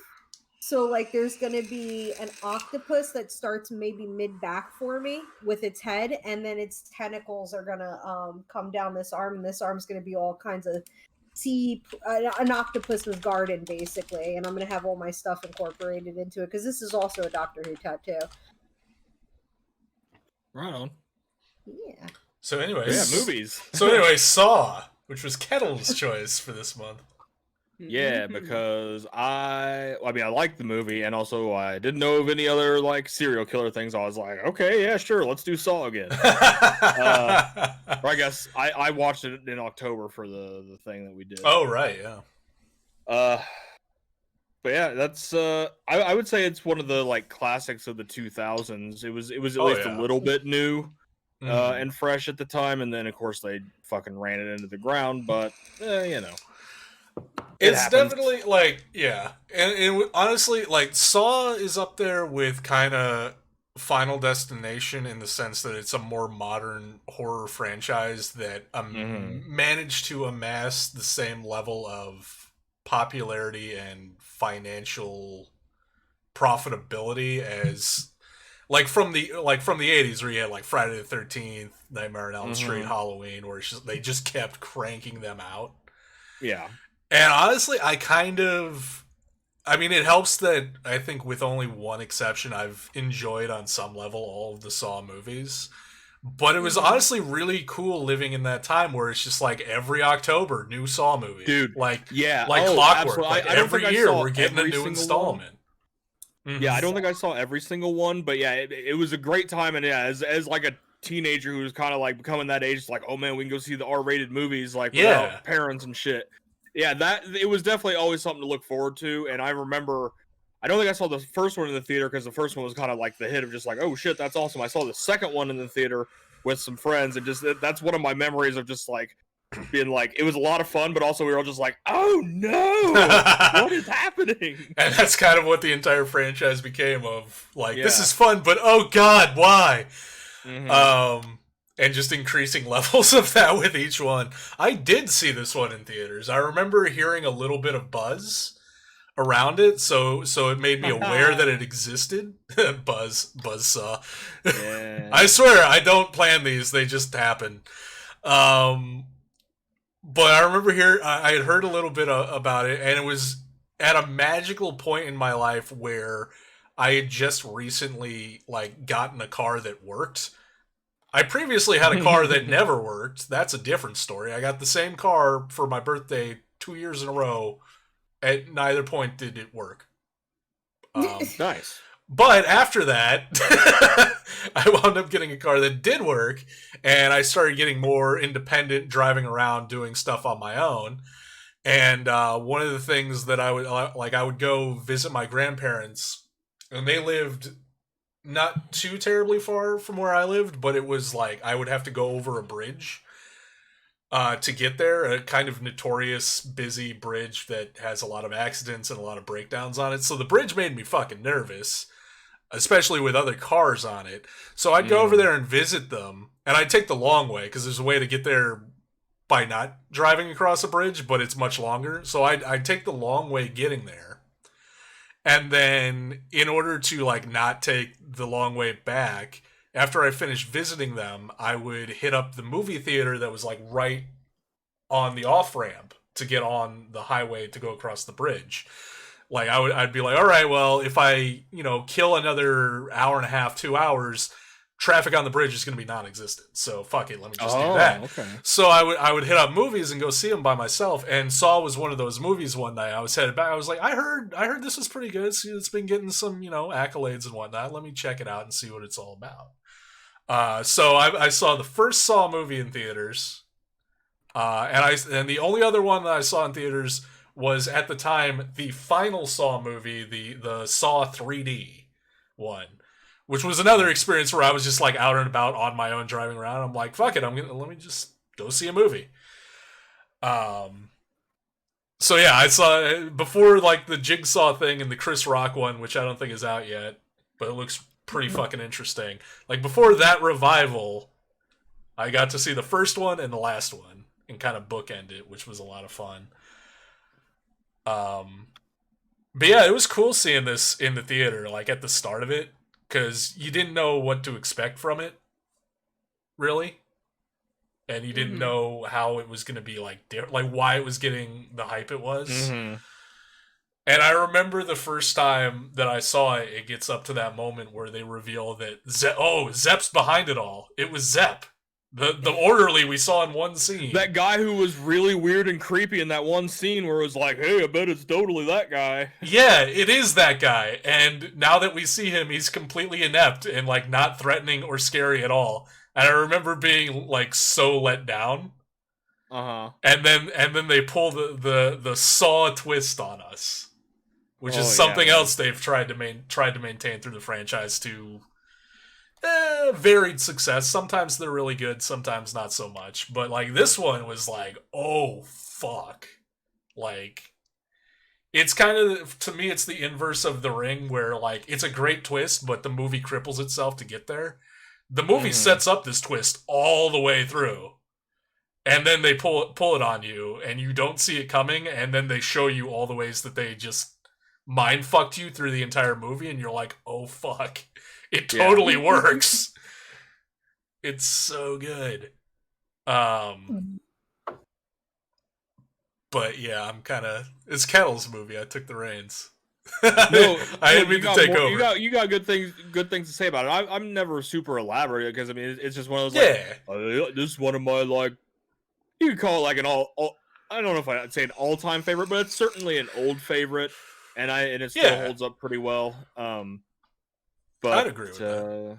Yeah, I liked the thing that I really liked, at least originally when it came out, was the whole like, I don't know if you say like the twist of it, but the whole like, well, the victim is responsible for if they make it out or not, and it's kind of like, well, that's interesting because it's like he's still he's still fucking killing them, but it's very not much directly. Like, he's like, it's like everybody has a chance technically, and it's like, okay, yeah, but in order to succeed, you got to do some pretty fucked up shit to yourself to get there. If you make it's it like, out, oh you're damn, for life regardless. It doesn't matter. Yeah, one of my notes was like, I can't technically call Jigsaw a serial killer, maybe a serial kidnapper, but only to be pedantic because he doesn't actually kill the people. He creates the tools to have the person kill themselves. So in a way, you're right there. Although if they don't play the game, it's set up so that the environment will kill them. At which point he's arranged that environment, so technically he's killed them. That's why I gave it that pass, because I was like, oh yeah, technically. It's one of those gray areas, but I feel like, I mean, yeah, he kidnapped them. He didn't actually like pull the trigger, so to speak, but he arranged everything so that the trigger would be pulled. It's kind of like, if you hire someone to kill someone, you're also responsible for murder. Yeah, kind of along those lines. I feel like, where it's just like the Charles Manson type of deal. Yeah, where it's like they wouldn't have been in that position if you hadn't kidnapped them and arranged this and forced them to do this. Literally, my notes were, if you put a bear trap around someone's head, it might be said that your intent is for them to die, but that's the crux, isn't it? Does he want them to die? Does he want them to live? Like, what exactly is he rooting for? Right. Which, I was about to say, it ties into the whole, like, his whole thing is just kind of like, you fucking people don't appreciate what you have to be alive and, like, all of that. So it's kind of one of those, like, it's like, as the viewer, it's kind of a wake-up call to be like, yeah, man, I'm glad I'm not in a situation like that. It's pretty good to be alive right now. Yeah. also not only appreciate the life you have, but like also appreciate the people in your life, like because he sets it up with his wife and his kid. And I said, am I mad at it the way I'm mad at the house Jack built? No, but maybe because the brothers of Twisted Films don't jerk themselves off all over this movie. No. Predominantly James Wan and Lee Wan-el are entertainers. Like they're making it entertaining, and they're great storytellers and filmmakers. Like James Wan is like he could be considered a modern master of horror if he wasn't so good at branching out and doing other things. Like he did one of the Fast and Furious movies. He did the Aquaman movie. Like he's just good at movies, regardless of the genre, at least from what I've seen. Like every single one of his movies, regardless of genre, has been very good and very like visually captivating. And just like a good time. Like it's just he does entertaining movies even when those movies involve people getting ripped to pieces. Yeah. But I think Amanda's like prime example of the do you want to like the whole protest to life. Like she's just prime example of someone who gets it. Mm-hmm. Piggy boop. It has been fun rewatching some of the horror movies featured throughout the Dead by Daylight stuff, because it'd be like, oh yeah, I know those guys, because some of the shit like I hadn't seen in like ages. So when you get like reminded of it, like oh, it's Detective Tapp, what up? And honestly, like the representation of Amanda in DVD is pretty good. Like they again, it's one of those like they took the right stuff from the movie, the right elements from the movie, and translated it to the video game. And like her whole stalking and then the roar thing, it's like that's right out of the movie. Oh yeah, it's really good. Which is actually a tiger's roar. Yeah, I didn't know that, but it makes sense. It does make sense. Because it does sound like the MGM title screen, where the lion looks. It's not a lion, it's a tiger. Because lions are loud, yes, but wait, did you say it was a lion roar or a tiger roar? Tiger roar. Oh, it's a tiger. I thought you said lion. No, yeah, tiger. We use tiger in most movies because lions' actual roars break sound. Oh, good. Yeah, they're fucking. Cool. A few of the notes that I took on this were for being such an obsessive detective, Tapp is actually pretty shit at his job. Like Detective Tapp, like he's not really that good at his job. But like, he's very dedicated. He's very dedicated. He's just got time for beers or girlfriends. Or warrants. He will stake or no warrant like Or movies make me really mad when they're just like, oh, we ain't got time for that. Like, excuse me, sir. Or upon finding a victim strapped into a fucking murder chair, just being like, oh, let's just cover him up and see what happens. Like, Tapp, what the fuck? Right? You're off this case. You train your guns on that elevator as it's coming up. Yeah, you had him. What the fuck are you doing, Tapp? Yes, definitely some bad choices on his part. Yeah. But it's Danny Glover, so I can't hate him. No, that's the thing. It's like, he was too old for that shit like 10 years ago. So like, whose fault is that? That he still isn't, going out on the boat with his family collecting his pension. Like, come on. Can I just say, like, this wasn't the first time that like Neff has seen this movie, but watching her watch that for the first time a while back and freaking out over Danny Glover getting his neck cut, I was like, dude, I had kind of this. I was like, oh shit, they took Danny Glover out like that fast? Like, okay, what the fuck? And then him being revealed is still alive. I'm like, damn, okay, that's cool. This is just one of the movies that make me not trust, like, why I speculate so hard, like, who done it? Right, yeah, it definitely is the type of movie that can make you paranoid. Or that person's not dead. I didn't actually watch them die. They're not dead. Yep, unless you see a corpse, they're never dead.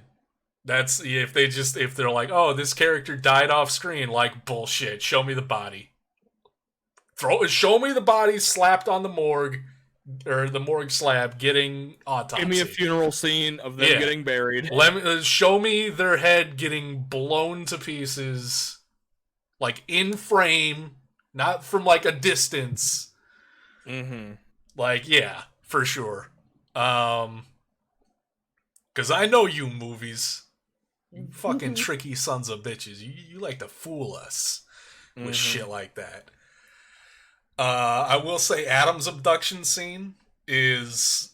Like, the twist is probably the most memorable part of this movie, but Adam's abduction scene should go on, like, the top 10 list of most horrifying segments of terror ever put on film. Like, like, in the darkness and the camera flash... Like, other movies have done it, but I feel like this one... this is the pinnacle of doing a scene like that and really ramping up the tension and the terror with it.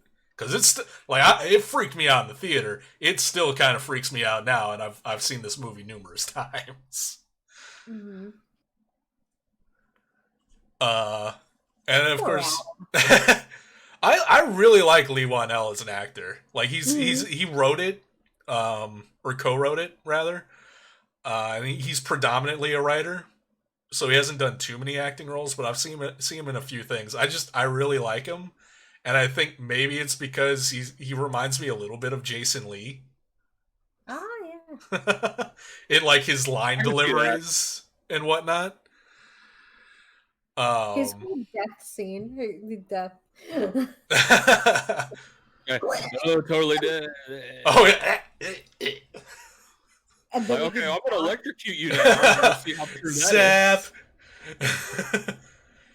And then, of course, Carrie... Kramer fucking did that while he was in the room with, like, oh my god, that is just, I still, even though I know it's him, Right. like, I'm just, my stomach every time, because, like, it was like, fuck, you're there. You're just I there. have no idea. Of course your plan didn't work. You were whispering to each other in the dark over the body of the guy who put you there, listening to every fucking word. But you let them have their little play show, which proves Jigsaw has a sense of humor. He does. There is a really, I don't know if I ever noticed it before, but there is a really subtle hint of that twist. It comes pretty late though. It's when Cary Elwes finally cuts his foot off and grabs the gun and goes to put the bullet in. There's no spent shell casing in that gun. That cylinder is completely empty. There's no bullets in it until he puts one in. Oh shit! Yeah, which that's what I'm saying. Detail. Holy shit! I had never noticed. This movie isn't just a twist that cripples itself to get there. It lays all the foundations and even blatantly shows you what's about to happen right up until the twist. But they do it so cleverly that you don't notice it until afterwards. That fucking blows my mind now. I'm gonna have to go and just, like, watch that scene again. They paid enough attention. There's no bullet in that gun until Dr. Fuckhead puts one in. Mm-hmm. Lawrence Gordon, Dr. Gordon. I do feel like Cary Elwes deserves some kind of award. Not an Academy Award. For delivering the line, "Stop the lies, you're a liar." You liar who lies. Which there are moments in this movie that I was just like, it's just so odd. It's like that line and his delivery of it is just so terrible. And also the clearly fast forwarded car chase scene between Danny Glover and Zepp. I was laughing in the theater when that happened. I'm like, are you fucking serious right now?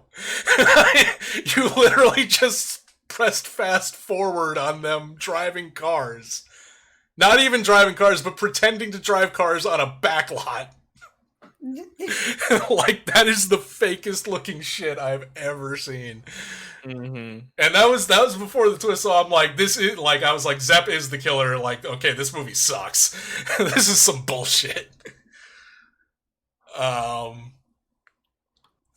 yeah, and then this one did get, honestly, this one got a lot of categories from me. Like it definitely, rewatching it definitely reminded me how much I like the original Saw and honestly the franchise. But like, yeah, it got favorite story from me. It got comfiest movie, weirdly enough. It also got scariest, if for no other reason than that Adam's abduction scene is just horrifying to me.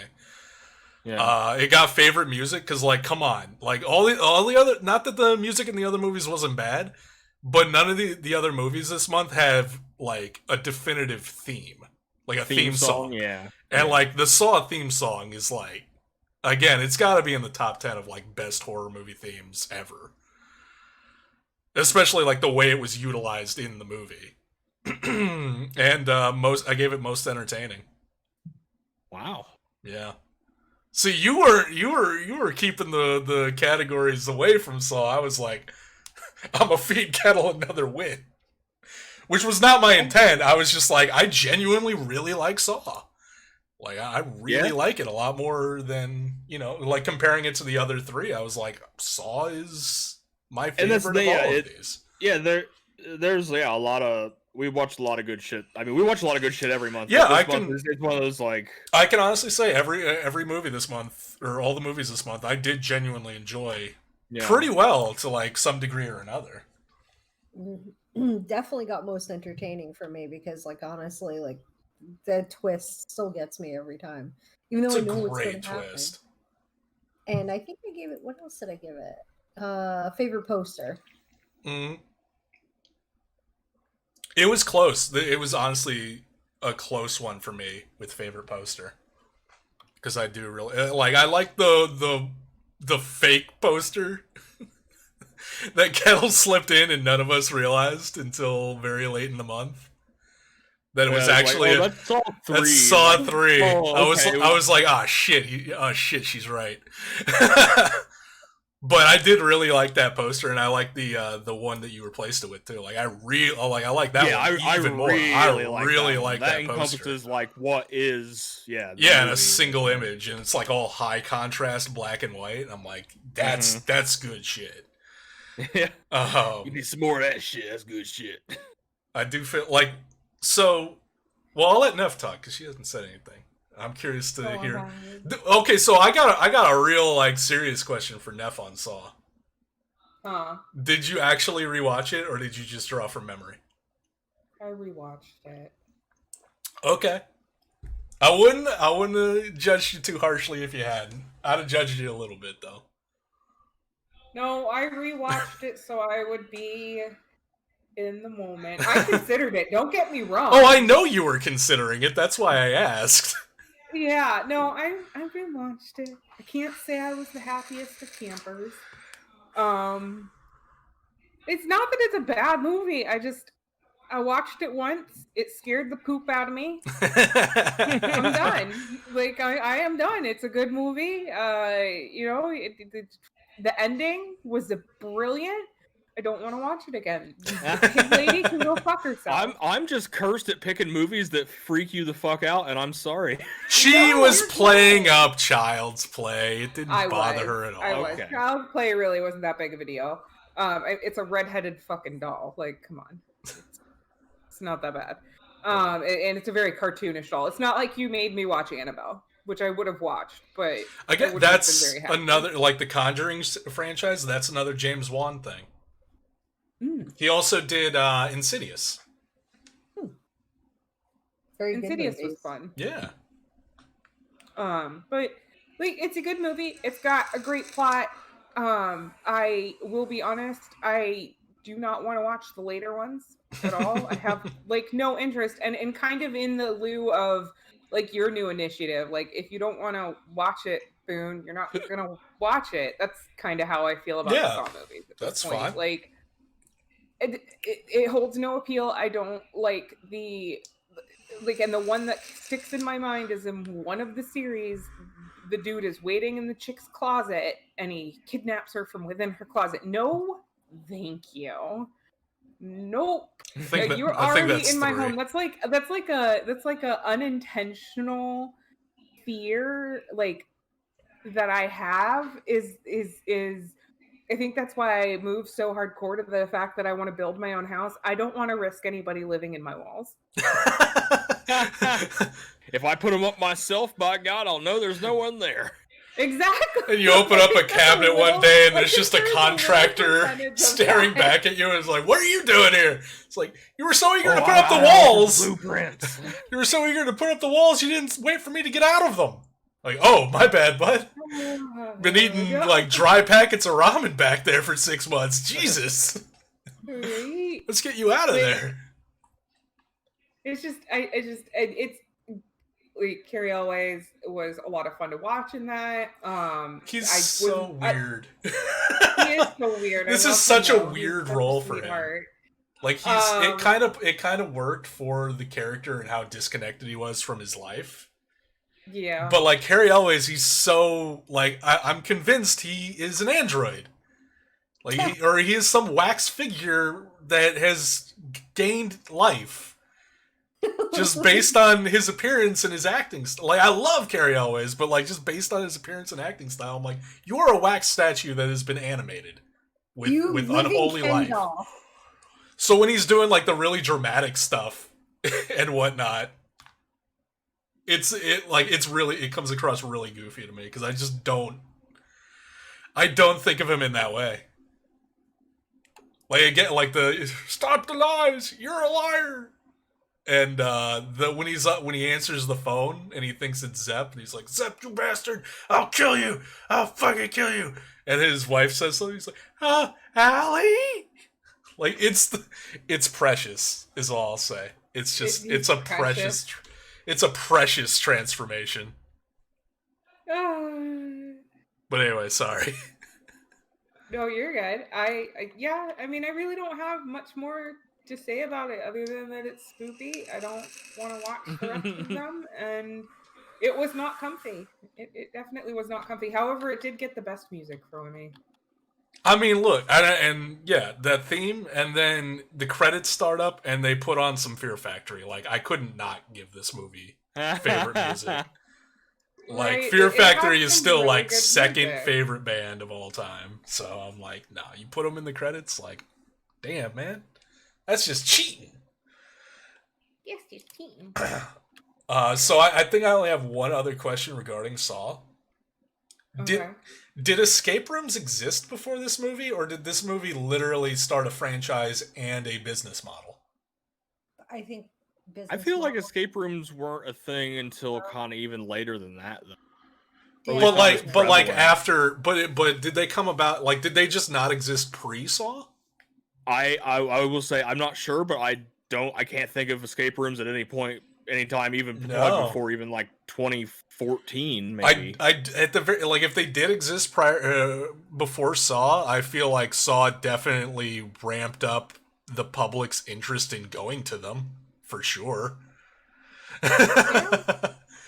Yeah. Because that's basically what Saw is predicated on, is basically extreme escape rooms. Yeah. I think a mix of Saw plus like actual horror tours. Like we went to a place called Bates Motel up in Pennsylvania that was just like a horror tour during Halloween, and you go to different houses with different crazy ass setups, and then they'll take you on roommate. So I mean, not quite the same because it's not a game. No, but I and think those that have definitely existed, because Halloween Horror Nights has been going since the 90s, maybe late 80s. And, like, I saw a surge in popularity like when I started living in Georgia, and that was like 2007. So okay, but like definitely, I feel like like the whole puzzle, like you're locked in a room and you have to come up with answers to riddles and puzzles to work your way out in an allotted time. Like I feel like Saw might have started that shit. oh yeah. Yeah, if not a giant influence. It definitely was a great commercial for them. Like what, 7 years worth of commercials every year? Mm-hmm. So anyway, that brings us to our last movie. Oh boy, been waiting on this boy. shit. If we wind up breaking 4 hours, it's probably gonna be because of this Jesus fucking Christ, movie. Yeah, holy shit. The house Oh, that my. Jack built, specifically, how did they display it in the opening credits when they did the title reveal? The house that Jack built, Lars von Trier. Not even Lars von Trier's the house that Jack built. No, he just put his name under the title. Oh, Lars. And that is what is the first stroke of the masturbatory fantasy. Which was Neff's selection, so she can start us off. So I literally picked this from a list of most messed up movies. Because that is what it's valid. Seemed interesting, yeah. So I didn't like it at first. I hated it at first, actually, because when he's acting super awkward, or he's trying to get into that woman's house. The scene with the woman asking him for rides back and forth is fucking hilarious, because that was Uma Thurman. That was Uma Thurman, yeah. She was great for that one scene. Yeah, that I liked it at first, and then I hated it because if anybody knows me, I hate awkward situations in movies. It makes me feel awkward, and I don't like feeling that level of awkward because I would never do something as stupid as that. No, I don't have my badge, and I'm here to tell you it's a good thing that I don't have my badge. What? You passed the test because I sell insurance. That was such an awkward, winding wave of bullshit. Like, my reaction to that, like, it was very cringy, but my reaction to that was, like, I was just laughing my ass off. That's the thing. Some of this movie, I genuinely, it's It hilarious. was so over the top, I thought was fucking funny. Yeah, I'm like, despite all the disturbing, fucked up shit in this movie and the pretentious, like, self-indulgent, masturbatory nonsense, this movie is hilarious. Yeah. Acting awkward on his own, like when he was trying out faces, basically he was like, right, like, yeah, like that's all right. It's just social awkwardness is awkward to watch, and it makes me feel uncomfortable in the same way that, like,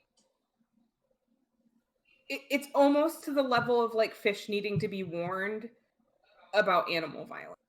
Like, it makes me so fucking... We have to give you... my skin crawl. We have to start giving you so socially weird. Awkwardness warnings. I don't know why, and I think that's honestly why I hate Will Ferrell so much. But, like, it's so awkward, and he was... And then it just changed because then he, because he was hitting all the key indicators, at least in my opinion, of being, like, what...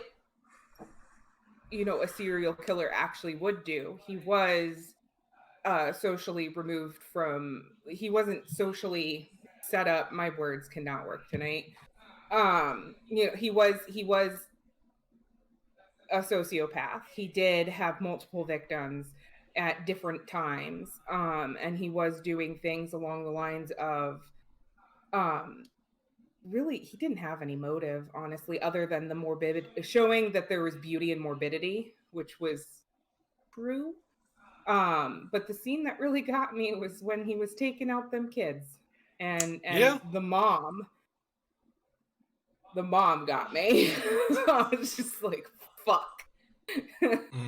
And then also the scene with the duck. Like, I knew it was coming. I didn't realize the warning that I read, because, like, I started searching through the movies for, like, animal violence specifically for Fish, so that way I could pre-warn her. And I was watching it, and I was just like, oh no. And they actually showed it, and I was just like, oh no, that duck just lives to have a happy long life. That's what it is.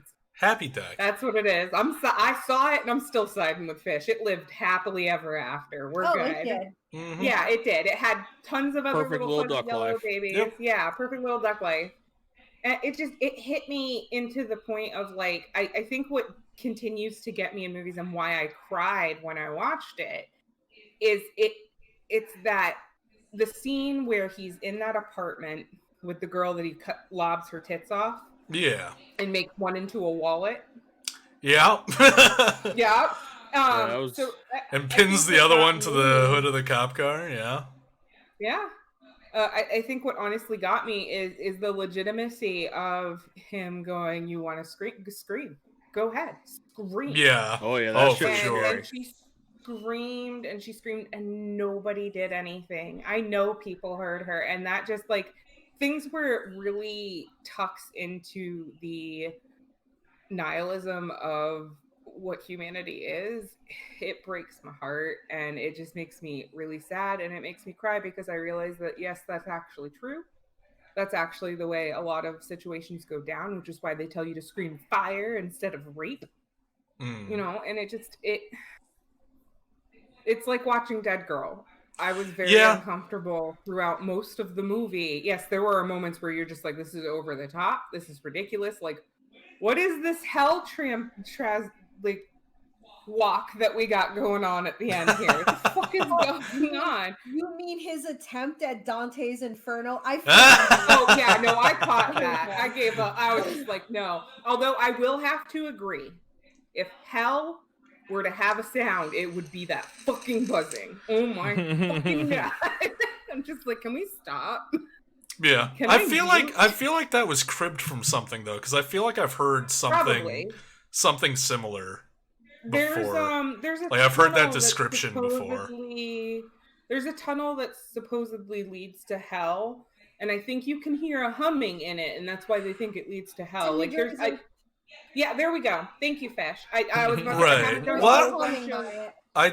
I don't remember. Yeah, I don't remember if it was that, because it was like literally like he was going into that description of like what the buzzing is and like why it's a buzz and blah blah blah. And I'm like, I feel like I've heard this like exact description before somewhere. Is it literally ripped straight from Dante's Inferno? Yeah. So okay. Yeah. Okay. Well, there.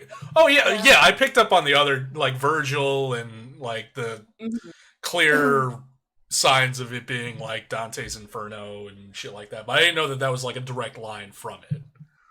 But even that, Lars fucking didn't do enough research on, and I'm gonna go my hand to my thing. Fish has got a rant.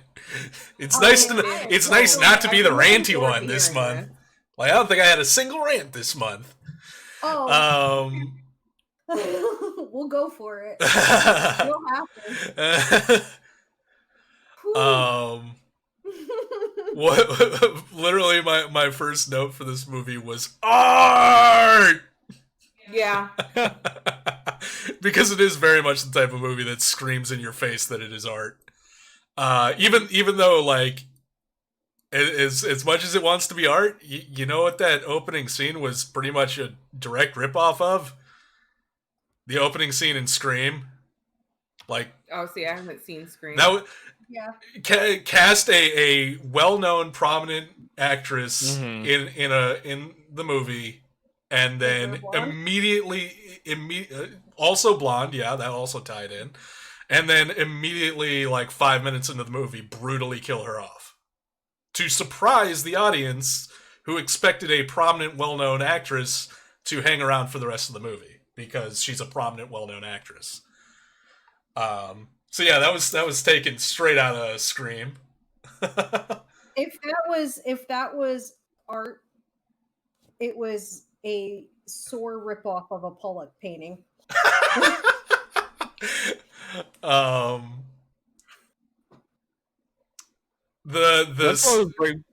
no, go ahead.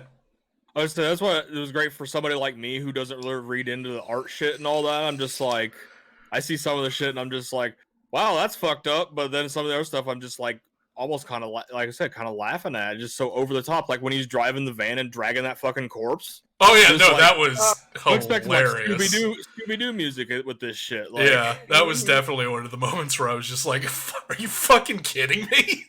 Right. That is.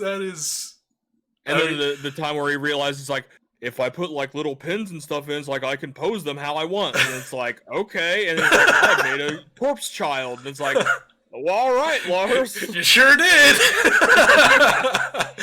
But that's so over the top. I'm just like, okay, sure. But at the same time, maybe I'm not the best source of opinion on this.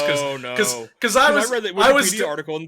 I was definitely one of me and my friend Joe were in the minority when we went to go see House of a Thousand Corpses in the theater, and we were laughing at some of the parts that really probably shouldn't have been laughed at. Yeah. So yeah, my sense of humor definitely tends towards the darker side of things. So I mean, yeah, because I definitely had like pretty high expectations for fucked up shit, but I didn't expect it to go over that line into comedy for me. Because yeah, I read like the Wikipedia article and talking about like when it first screened, it's like, oh, people were sickened and like walked out of the theater and all this, and I'm like, unless if it was for anything other than the duck scene, then I don't understand it. I don't know, that scene with the scene with the kids was pretty fucked. Yeah, remove him and just watch the kids getting shot and then her being forced to feed the kid a piece of cake. That too. That segment was fucked. That woman, not the dude. Like the dude did a pretty good job. Like Matt Dillon. Matt Dillon, he did a pretty good job. Oh yeah, no, Matt Dillon did great. Yeah, I thought. But that woman deserves a fucking Oscar because, like, having been through trauma myself, and I'm sure a majority of us here have been through some degree of trauma, like that level of shutdown, I can relate to. Like, you're just sitting there and you're just like, cake, yeah. And then the way she walks away, just that alone made the movie. So now go ahead. I was gonna say one thing regarding that incident, because it was split up into the different incidents. Right. What that I thought was odd is it didn't show like the turning point for him. It was just everything's nice and normal, and then all of a sudden they're running on the range. Whereas all the other ones, it showed the gradual process. Yeah. And I thought that was kind of strange. Maybe he just couldn't think of a way to do that, so he just snipped it out. As a writer, I know I've done that many. The writer's greatest friend is the scene cut. Yeah. Or the time jump, where it's just like, I don't really know how to get from point A to point B, but I definitely want point A to jump to point B. So, like, you just figure that out, reader. You just figure that out your damn self. This is happening now. Deal with it. The lady from the second incident, though, did anybody else recognize her? Yes, but I can't remember from where from. That was going to be a question for you. Edgar, your face is loose. Is this better? Men in Black. She was Edgar's wife in Men in Black, and she was she was in a few other movies around that time. Like I recognized her because she has a very distinctive face and a very, very distinctive voice. And I hadn't seen her in a while, so it was nice to see her show up in something again. Also on the point of this movie, just, I don't know, intentionally, unintentionally being fucking hilarious to me, murder scene OCD. I was laughing my ass off. Where he'd clean everything, and then he'd get out, and he'd think about the thing he just touched, and like, oh, there's blood under it. He's got to go back in. I'm like... Well, I feel that. Like, not obviously with the murders I commit, but like with... those you're fine with. Yeah, you got every speck of blood. But it's good. Just with things in general, like, where it's like, did I do that right? Or did I, like, fuck that up? And there's no way for me to go back and check, and I'm like, shit, I hope so. Kind of like how when you're driving and you space out, and you're all of a sudden was that like I hope I didn't run anybody over. Yeah, I hope I don't wake up tomorrow morning and my car looks like Leo's from Wolf of Wall Street. Like I've had those are like, and I'm pretty sure it's fine, but I mean I've never seen evidence that says it wasn't fine. But yeah, those zone out times while driving the car where it's just like you're working on full autopilot and your mind's somewhere else and you're like, did I stop at that light, or was it green? What did I do? I don't remember. That's terrifying. Thanks, brain. Thanks for that. Yeah. Laughing too, but only because I was laughing at Lars and making fun of him. You were not a fan of this movie. No. See, I went into it expecting that I was going to fucking hate it, but I actually turned around and found some semblance of enjoyment. I'm sure I didn't enjoy it the way Lars wanted me to, and in that way I can tell him to go fuck himself. But, for sure. It's I definitely, and I also feel like, at least for me, if I didn't know it was a movie of his, I wouldn't have immediately jumped to it. Like, it's fucked up, but like, yeah, Well, he makes sure you know it's one of his the movies. Weirdness of like Antichrist, because that's the only other thing of his that I've seen. Yeah, that was one of my notes too. I was like, well, it's more coherent than Antichrist, at least. Yeah. You know, at least there's that. Like, I understand what's going on pretty much for the most part in this. Antichrist, I have no fucking clue what happened in that movie.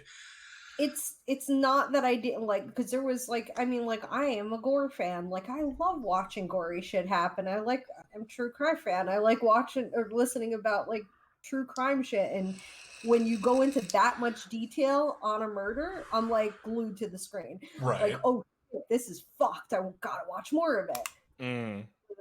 But this man. This man. This fucking guy. I will say this movie had the highest score out of a base score because there's a lot of dead bodies in this movie. I don't know if I got an entirely accurate count because it was very hard to, pinpoint each of them, and also factoring in like some of them were kills we saw happen that wound up in that meat locker. But so I wound up with 29 that I could confirm in terms of on-screen kills as well as bodies that are shown in the freezer. At one point he boasts that he's killed 60 people going on 61, and I was like, listen, fucker, you can say whatever fucking number you want, but unless I see 60 fucking dead bodies, you're not getting that score. Like you gotta show me. I'm not just gonna take your word on it and add 60 to this list. Fuck you. And then they get to the meat locker scene, and I'm like, you know what? I gotta count bodies. If there's 60 bodies, and there wasn't. There clearly was not 60 bodies in there. Like, there might have been more than 29 in there. It's hard to tell, but there was not nearly as much as 60 in there. And I hope you didn't count the House of Bodies. Oh, I used the House of Bodies to get a more accurate count. Ah, okay. I started counting in the freezer from different, like I was pausing it at different angles and like tallying them up. And then it got to Body House, and I'm like, okay, throw all that out, start counting bodies from here. Yeah. As much as I can. So, like, I don't think 29 is an accurate count, but it's as accurate as I can make it while doing, like, if I did any research for this movie, it was literally pausing the movie to count corpses. And I did the best I could with that. But yeah, no, this... fucking Lars, man. Like, I'm watching this, and it gets up to a point where it gets particularly pretentious and self-indulgent, which is around the time that they start showing war atrocity footage and everything like that. Which, first of all, I did not count those bodies because fuck you, Lars. Yeah. But I'm just like, is this like his weird response to him giving a very cringy answer at a panel where he was like, he found out that he thought his ancestors were Jewish, but they were actually Nazis, and it changed his kind of perspective on things, and he intimated that like he kind of on some level sympathized with the Nazis, but he kind of tried to pass it off as like a joke. Like I genuinely think that it was him attempting to make a joke, but he's doing it in English, which is clearly not his first language, and it's one of those moments on a panel where you think you can pull something off for laughs, and then you get into it and you realize you've made a huge mistake. And instead of just stopping and saying, I'm sorry, I was trying to make a bad joke, it didn't come off right, I didn't mean any of that, let's just move on, he doubles down and makes it worse and more cringy. Like, I feel like, is this movie his way of, like, dealing with that, and also just dealing with, like, whatever weird head trip that learning that information fucked with him? Because there was a lot, like, there was a lot of that, I feel. Mm-hmm. And then on top of that, there's a lot that's very blatant, like him criticizing the people who criticize him as a filmmaker.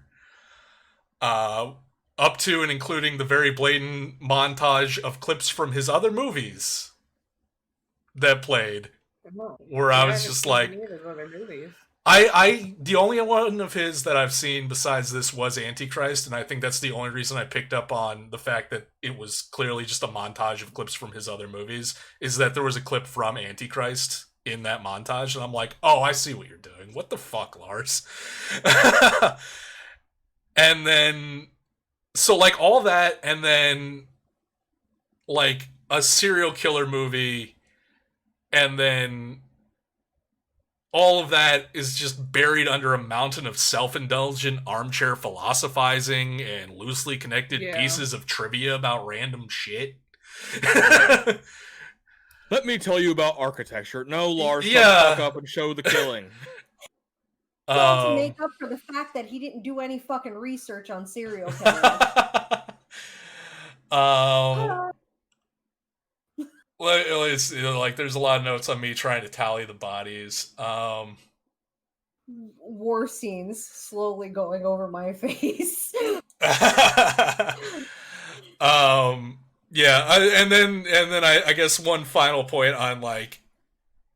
Also, Lars, is this movie meant to be a fucking comedy? Because if so, you are nailing it at several points of the movie, including the jump cut to Hit the Road Jack playing during the ending credits. I laughed my fucking ass off when they jump cut to that. I was like, are you fucking kidding me, Lars?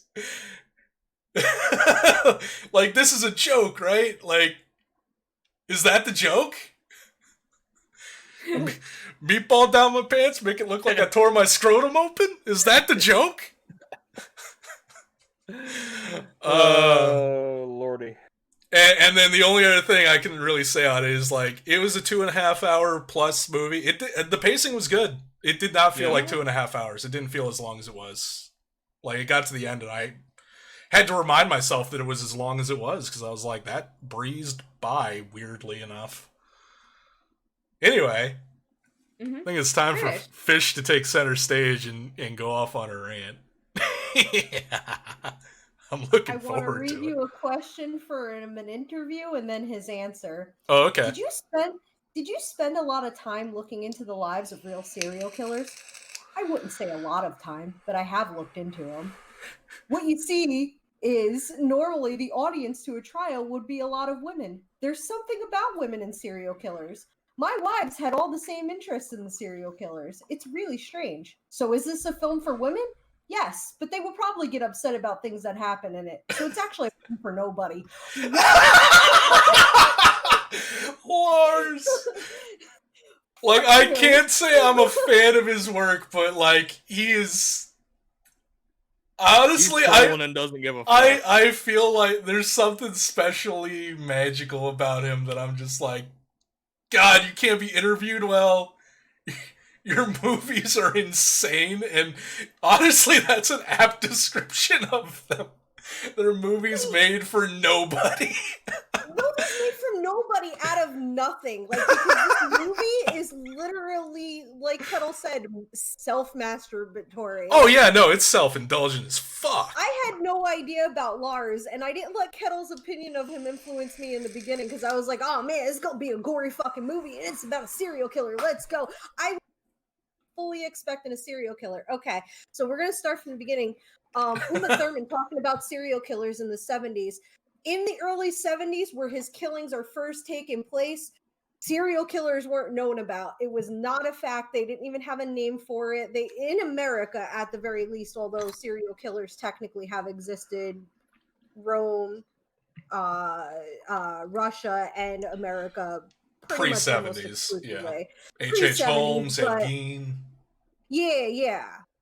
And then, you know, the whole fact, that's what had me looking it up, because I was like, but I don't really, like, you're talking about serial killers, like, and you're blatantly telling him what you're gonna do if he tries to kill you, like, shut up.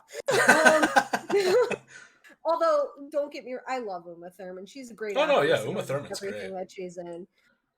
So I went into a deep dive, and I'm not gonna toot my own horn too fucking much, but I've been following serial killers since I was about 10 years old. So I had to go to the FBI's website and pulled up another thing from Psychology Today as well. According to the FBI, a serial killer is someone who commits at least 3 murders over a month with an emotional cooling off period. And according to them, it involves committing 2 or more murders with a psychological motive. So they do have motives and sadistic sexual overtones.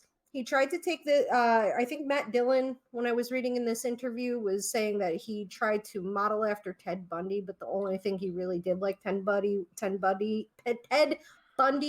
was actually pretending to be hurt and walking that around was with very crutches. Bundy. Like, honestly, to me, it seemed like there were a number of different serial killer like elements thrown in, like Ted Bundy with the using the crutches, Ed Gein with the making stuff out of people. But there was also Bundy related was the how meticulous he was in the beginning, but as you do it more and more, you kind of don't worry as much, or you. I think he had a quote that was like, after the 3rd or 4th time, you can't remember where you put the wrench. Right. See, and then the the second incident, to me, it felt very much like BTK. A little bit. Go into it. Okay. I'm gonna go into it. No, that was just my observation. But so, I mean, with serial killers, the whole thing is they are obsessed. I'm going to go over how he condescends himself a lot and contradicts himself a lot. It felt like he was trying to make a serial killer and then made it lean more towards a spree killer, because I can't exactly call him a spree killer either, because the time period was just too short. But then again, there's another point of how the lack of the time in between these killings, or the mention of time in between these killings, doesn't give me a sense of a cooling off period at all, which can go on for months, even years. Like Ted Bundy even had it. And in that time period, they are normal human beings, because the whole thing about Verge saying, oh, a psycho murderer with an OCD, like, you've just contradicted yourself, because serial killers do have OCD. The whole compulsion is they're psychotic. They have a psychotic break, yes, but it's only because they haven't been fulfilling the fantasy in their head and the motive behind the reason why they want to kill. There is something pushing them to that. It's usually, for the majority, it's usually something that makes them kill one certain group of people. Ted Bundy's was women of college age with brunette hair who all had the same similar angular faces. For Edmund Kemper, it was more people that were familial, like family figures. For John Wayne Gacy, it was a pedophilia act. And so, like, he tried to touch on this, because he does one of the serial killer types, which is power orientated, but then completely blows it out of the water, because this dude is just killing to fucking kill, because he can and he wants art. Could be considered visionary, but the visionary is compelled to murder because they hear voices. They see visions ordering them to kill certain kinds of people. Not even mission orientated, not targeting a specific group of people who they believe are unworthy to live and without whom the world would be a better place. Not even a hedonistic killer who is killing for the thrill of it because they enjoy the act of killing, because hedonistic killers become sexually aroused during the act of murder, and usually, like Ted Bundy, fuck the victims after they're dead because they can control them that way. He's just, he's not a serial killer. And he's just not. And he even leads to mass murder, but it's only, and where I say, like, he's arguing with himself in the movie over this and contradicting himself a lot, is because he's like, okay, here's the serial killer, a self-admitted serial killer, but then, well, you haven't killed this type of group of people. Well, oh, you mean men? Okay, well, let me tell you about how I almost killed like 10 men at once. So mass murder?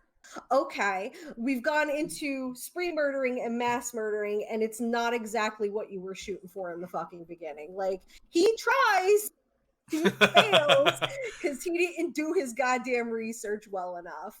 I was still trying to figure out what the hell he was trying to build. And to Kettle's point before, where he was attempting with the Ted Bundy thing, Ted Bundy did not end up getting sloppy. Ted Bundy ended up doing what Lars did and go for the joke till the end. When he tried to represent himself in court, he was just too stupid enough, because killers don't or serial killers don't always have high IQs. Edmund Kemper was only one of the only ones that really actually have a higher view of themselves. And he throws in Iceman, who, while I'd like to call him a serial killer, you can't, because he was actually contracted to murder people. He was working for the mob. Yeah. And he even he's an outlier, because he had a very, very, very, very specific psychosis, where he was detached from everything and nothing meant anything to him. Like, he was just killing because it brought in money. And the only things he ever loved were his kids. And that was it. And he was like, yeah, I know they don't love me. I know why. I'd kill you if it meant that I would, gain money from it. Mm-hmm. And put food on the table for them. Like, and I think, like, to wrap it up, I think Lars was having a debate with himself about what a serial killer should be. But like I said, it leaned more towards spree killer than anything else. Like, yeah, the movie definitely, and that's like was talking about with like the cringy answer about the Nazis and shit like that. Like, a lot of the movie, and especially like the dialogue back and forth between Jack and Verge, like it very much comes across as a writer arguing with themselves in their head. Yeah. Like, that's all or like postulating on random little bits of things and going back and forth in their own, like, it feels like a very just like in your own head, back and forth, self-aggrandizing, self-indulging, like internal argument with yourself about different topics. Yeah, I think it definitely was a projection of himself and what he wishes he could do. And I'm sorry, I'm just sorry. Like, I could not get over the hump that he kept calling him a serial killer. It was like, this is not what it is defined as, literally not. And the problem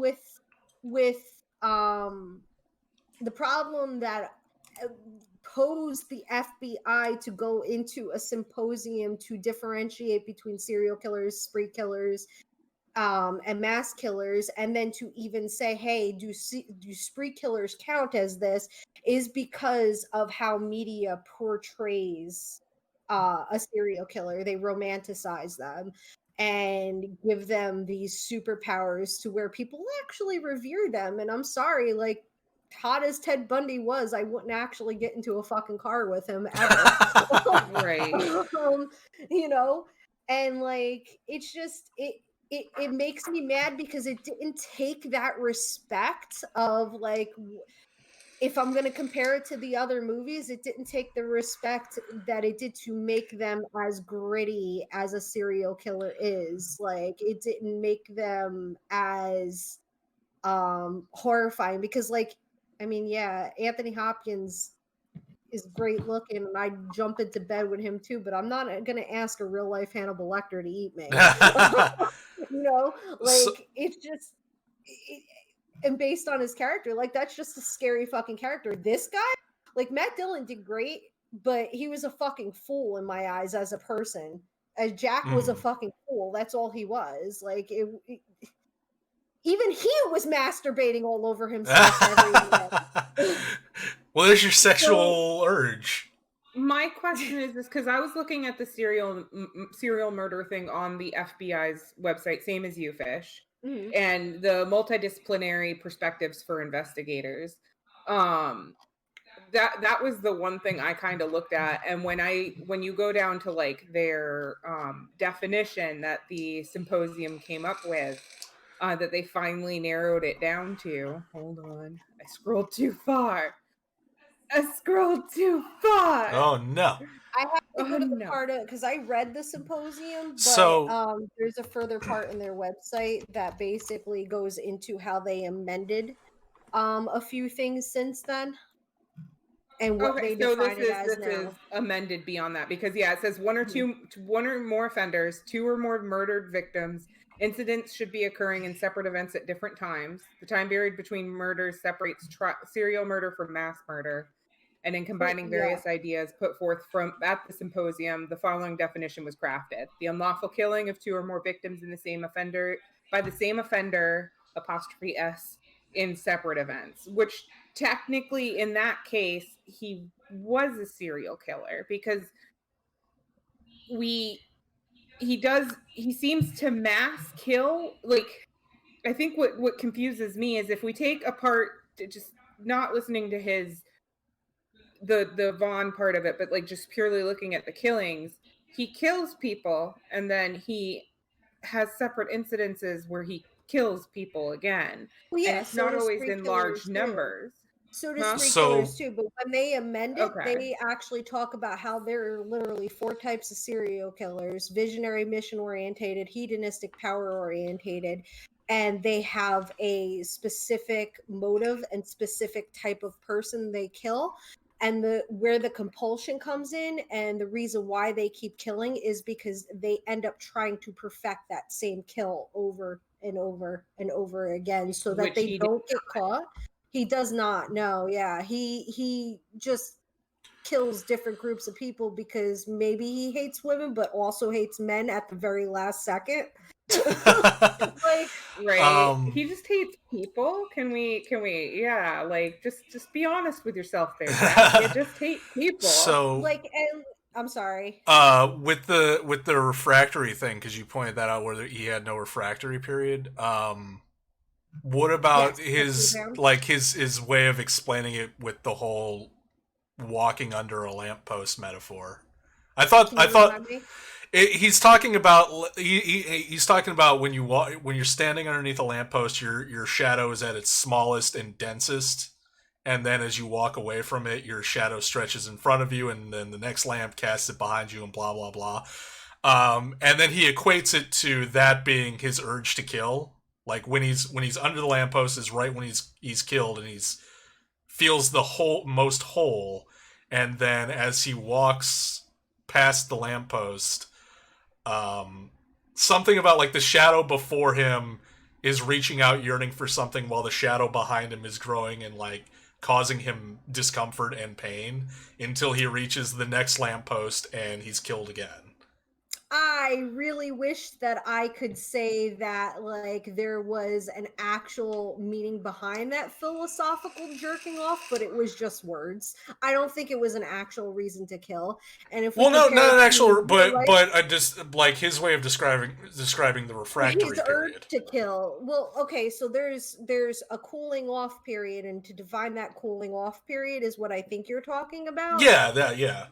There, I would have bought it if they actually showed me anything about what his normal life was in the cooling off period and what drove him to get back to that other period. But no, you just gave me philosophy, and it really doesn't. That could apply to anything in life. That doesn't necessarily apply to any serial killer. Right. And again, like, what is it that is what is the fantasy that is actually driving you to kill? What kind of actual trauma did you have in your life that is prompting this killing? Was it rejection? Because I don't think you were rejected. It looked like you had an all right life, except for maybe trying to kill a duck, you little fucker. But even that too, like, there's 3 actual literal signs of a serial killer. They only show me one of them. Yeah. There's no, so being cruel or abusive to animals, especially to pets of your own. setting fire to objects or otherwise committing minor acts of arson. Like they're pyromaniacs. And if you look throughout all the serial killers, there's a lot of that. And then regularly wetting the bed. If you had shown me all of that, I would have taken it. I would have taken it and been like, yeah, I guess I could suspend my disbelief for that. Right. But he literally, like, he argues with himself so much. And when he's doing the defining adjectives, like, that's not necessarily a killer. That's just a psychopath. That's literally egotism, vulgarity, rudeness, impulsiveness, narcissism, intelligence, irrationality, manipulation, mood springs, verbal superiority, is a psychopath and a sociopath, but not all psychopaths and sociopaths are serial killers. Right. Correct. And none of them are like actual loners. Like they have lives. Like if you look at all the serial killers, Ted Bundy had a wife and had a kid. Wasn't his kid, but he had a wife and had a kid. Dahmer had a life with his mother.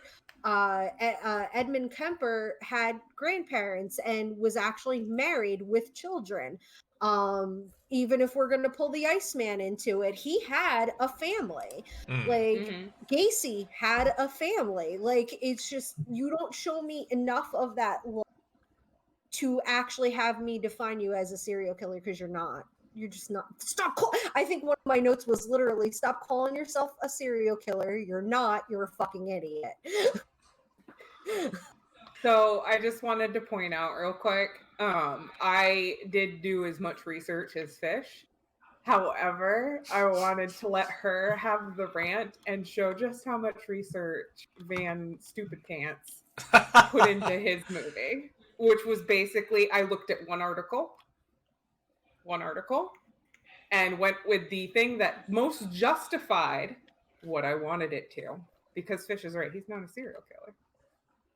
Okay, that's a shift from what you were saying previously. Yeah, well, because I liked the idea of that, and like when Fish was like, no, I did a lot of research, and I'm like, Fish doesn't do shit half-assed. Like, my initial thing was, no, like, if you just look at it, like, on the surface, just blind, like, he's killing people, he's killed more than one people, there's separate incidences, yeah, serial killer, yeah. Sure, if you just look up the one article, he's totally a serial killer, but if you actually dig and you citate... Right. So my other question to Fish is, you consider Simon from The Ugly a serial killer? Him, yeah, he had an actual cooling down period. But he also killed, like, he didn't have a set pattern to the people he killed. He would be what I would consider a visionary serial killer. Oh, because of the voices. The psychotic visionary compelled to murder because they hear voices. I was just curious because he was also specified as, like, he killed random people, people he knew, people he didn't know, men, women. Mostly people that actually he perceived to be making fun of him or manipulating him. I was just, yeah. I mean, I agree, but I was just curious. Because bringing up that, because it's like he doesn't have a set motif or pattern or anything to that, or at least outwardly he didn't have a set motif or pattern. Yeah, and they even call into question whether or not he is a serial killer in The Ugly. He did though. He would slice people's throats open. That was his MO. That was he did kill them all the same way from what we saw. With a butcher's razor, and like, fuck, Jigsaw's more of a fucking serial killer. Yes. Than goddamn Jack is. Because I was saying he wasn't a serial killer to be pedantic and to give it a fair shot, as I gave this one a fair shot, but he actually falls under power orientated, kills to exert ultimate control over his victims. The murders are not psychotic, but they obsess with capturing and controlling their victims and forcing them to obey their every command. So, yeah. Well, I got news for all of you. None of these movies have serial killers in them because those are all actors. They didn't really kill anybody. So, like, none of these movies have serial killers in them. But if you're That's my ultra pedantic serial killer in there, then Yeah, I know. So by her own admission, Neffy doesn't think he's a serial killer either, which means she's self-disqualified herself from the competition. Whoa! I didn't say I self-disqualified. I just brought it up. No. I'm joking. I'm joking. But that goes on to another point where I just want to put out there, like, he marketed this as a fucking serial killer movie, and you know, when you look at how media portrays serial killers in movies, like, yeah, you're gonna go in there thinking you're gonna watch a serial killer movie, and unless you're as bitchy as me about what serial killers are, you're gonna think, hey, yeah, it's a serial killer movie because this is literally what it's presented as. Fuck you, Lars. Fish just actually'd all over Lars von Trier. Not getting in cars with strangers, but if it's set in the 70s in the beginning, almost everyone will get into a car. People fucking hitchhike all the time. That's how, like, the murders happen, and fucking Ted Bundy did most of his fucking work. All right. Anything else? Anybody got anything else for House that Jack built? That covers all of it. I will say I did enjoy the house Jack built more than I expected to. For sure. Yeah. No, it was enjoyable. It's just it was very like it's very clearly like I feel like I have I'm developing a morbid enjoyment of Lars von Trier movies. I watched another one of his movies. Like, literally, it was having to actually watching the movie. I mean, you might like Antichrist more because Antichrist doesn't really pontificate on anything specific as this movie does. It's just a bunch of fucking weird, fucked up shit. Yeah, with some small semblance of a story involved, kind of, maybe. One last thing, I had to hold on to my tits while I was watching that scene. Yeah. Whoa! That was. You see someone get. That was a tough one for you guys. Literally, if you see someone get kicked in the balls, you kind of get an owie yourself. Like, that was that for me. I was like, no, my boob. I'm getting old enough where I see anybody get injured in any sort of way, and I cringe and feel a little bit. Yeah. I can't watch those like skateboarding videos where people just eat shit. Like, I haven't been able to watch those for years because I'm like, no, thank you. I can psychically feel that pain, and I'd rather not. Getting shot in the leg too was kind of because his leg broke straight clean. That was. Oh yeah, no, that was a hard watch. Like, that part. That's why I was like, guys, I think what was worse fucked up was watching him manipulate the corpse. Yeah, that was really fucked like, too. Oof. But yeah, he also okay. got OCD wrong too, but it's not just a cleaning compulsion. Well, I mean, you want to go into it? We're not even at the 3-hour mark yet. Like, we got another hour we can kill. Yeah, I'm sure Kettle would be fine with that. We started an hour early. Right. Yeah. Watching people who actually have obsessive compulsive, like, it's not just a marketed, hey, I just need to go back and clean really quick. No, that was just you not wanting to get caught, but then the whole sitting thing in the mouth of the wolf and being like, I gotta check one more time. Yeah, I mean, the whole thing definitely had a very armchair philosophy style to it. He can eat my ass too. Him and Dalton. So anyway, are we ready for? Oh, well, we gotta do categories. We gotta do movie ranking and favorite killer rankings. So for me, on my ranked movies, number 1 was Saw, because I really dig that freaking movie. Followed by The Ugly, followed by Silence of the Lambs, followed by The House That Jack Built. Neff? Mine was favorite killer. No, movies. Oh, movies. Sorry. The Ugly. The House That Jack Built. Silence of the Lambs, and Saw was in last place. Sorry, Kettle. Yeah, it happens. He's like, it's good news for me. I mean, that's one mark closer to not. That's one mark closer to not winning. Fish. Silence of the Lambs, duh. Saw, The Ugly, and The House That Jack Built. Kettle. I did Silence of the Lambs, then House That Jack Built, then Saw, and The Ugly. You ranked House higher than Saw. Just in because of just how some of it made me uncomfortable and how it made me feel like because I'd seen Saw before. That's kind of what edged it out for me. They're pretty close, right? Okay, but just like seeing that for the first time and just being like, ugh. Fair enough. The feelings and stuff that it evoked and all that was like it was good in ways, but yeah.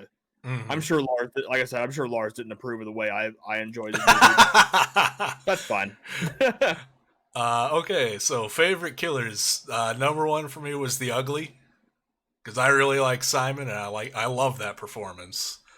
Followed by The House That Jack Built.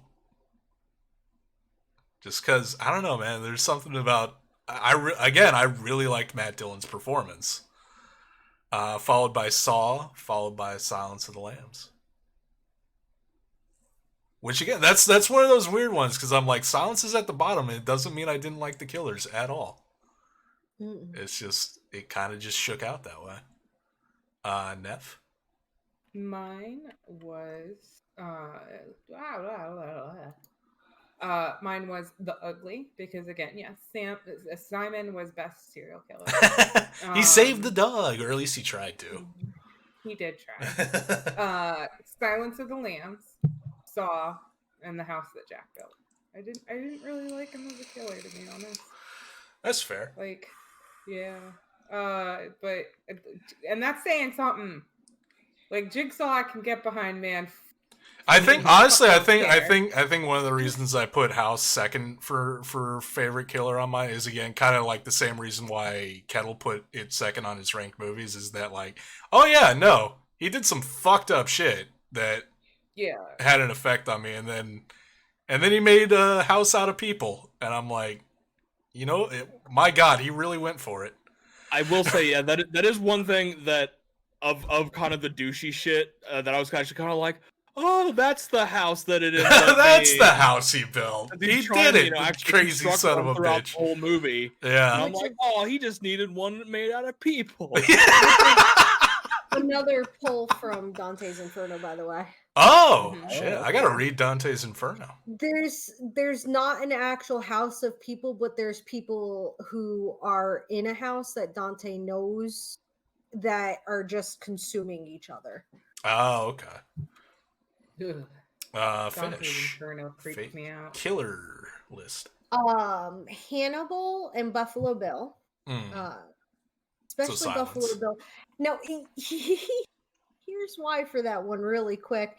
The Buffalo Bill killer, the way he does it always creeps me out. And again, that's another Ted Bundy thing, but also because I was driving home from school after a lab one day and Goodbye Horses was playing on the radio. Oh no.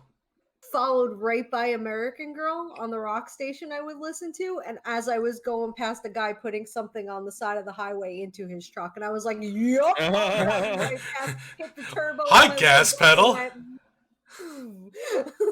The Ugly. Simon was a fucking excellent. He tried to save the dog. He did, yeah. I love him. If anyone was going to compete with Hannibal Lecter for the getting to the top of your killer list, it was Simon because he tried to save the dog. Absolutely, and also second best Hannibal, by the way, Mads Mikkelsen. By the way, I was like Brian Cox is my favorite. Like Mads is the best portrayal of that character, but I kind of feel like that's cheating because he had 2-3 seasons. Yeah, but in like the first really devote, really but like, oh no, it's amazing. Not to take anything away from him because it's probably the best portrayal of Hannibal that I've seen. But I'm like, you had like 2 seasons, 3 seasons to like really dig deep into that character. So like, it's a little unfair. I could rank those on their own because I would put Anthony Hopkins, Mads, I would put Brian Cox, then the kid that played Hannibal in the movie Hannibal. Then Jigsaw, because fucking love Kramer. Like, I love him. Barry Allen, you want to play a game? You want to play a game? So, that's another dude with just like that magic voice. It's Tobin so Bell. sexy. Like, he's got an amazing voice. Such a great voice. And he's got the same kind of look to him that Tilda does, where it's Little almost bit. androgynous, but not. Little bit. That same face. He has a I very love it. distinctive face, yeah. Mm-hmm.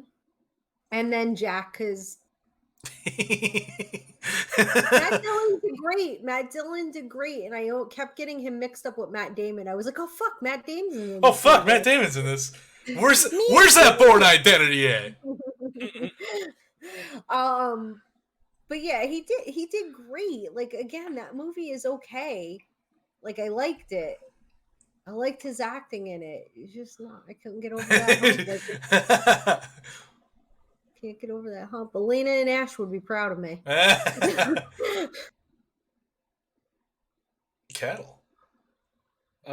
So yeah, my killers were actually kind of in the same ranking that I did the movies, because in my head, that's what makes the movie, and as such, how I enjoy the killers. But yeah, that's fair. Silence of the Lambs, Jack, Saw, and The Ugly. But yeah, like saying, whatever the ranking is, I enjoyed all of them. It's all just kind of arbitrary anyway. But it's in the moment, I was like, this is how I feel. Yeah, I mean that's basically what this is. Yeah. Lars is the BTK of fucking serial killer movies. Oh no, you're gonna get an angry letter from Lars von Trier, to which I will respond and be like, "You want to come on the show next month?" Like, come on, man! Like, we'll be nice. We swear. Just a fun fact, like, BTK literally wrote the cops a letter trying to make them take on the fucking name by right. Yeah. Yeah. And he came up with a list of other options in case they didn't like BTK. Fucking Dennis Rader. Fucking Lars. So yeah, I guess it's time to reveal the winners. Or the winner, rather. I promise I'm done.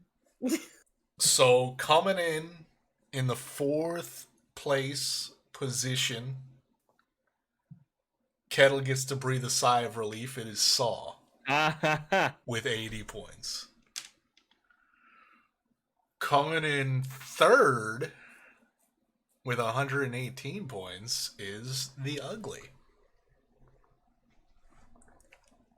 And then we're gonna do first and second, because that's a good way to drum up the thing. In first place with 131 points, The House That Jack Built. So the one movie this month that doesn't technically involve a serial killer is the winner. And then with 121 points, Silence of the Lambs in second place. It was very close. For a minute there, The Ugly was right up there. Kettle fucked me. But that's all good. I'll get it one of these months.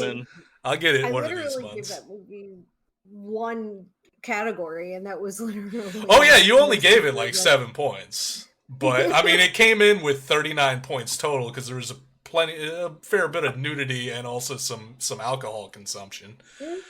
And then, like, I gave it 23 points. Neff gave it 23. Kettle gave it 39. Blame him.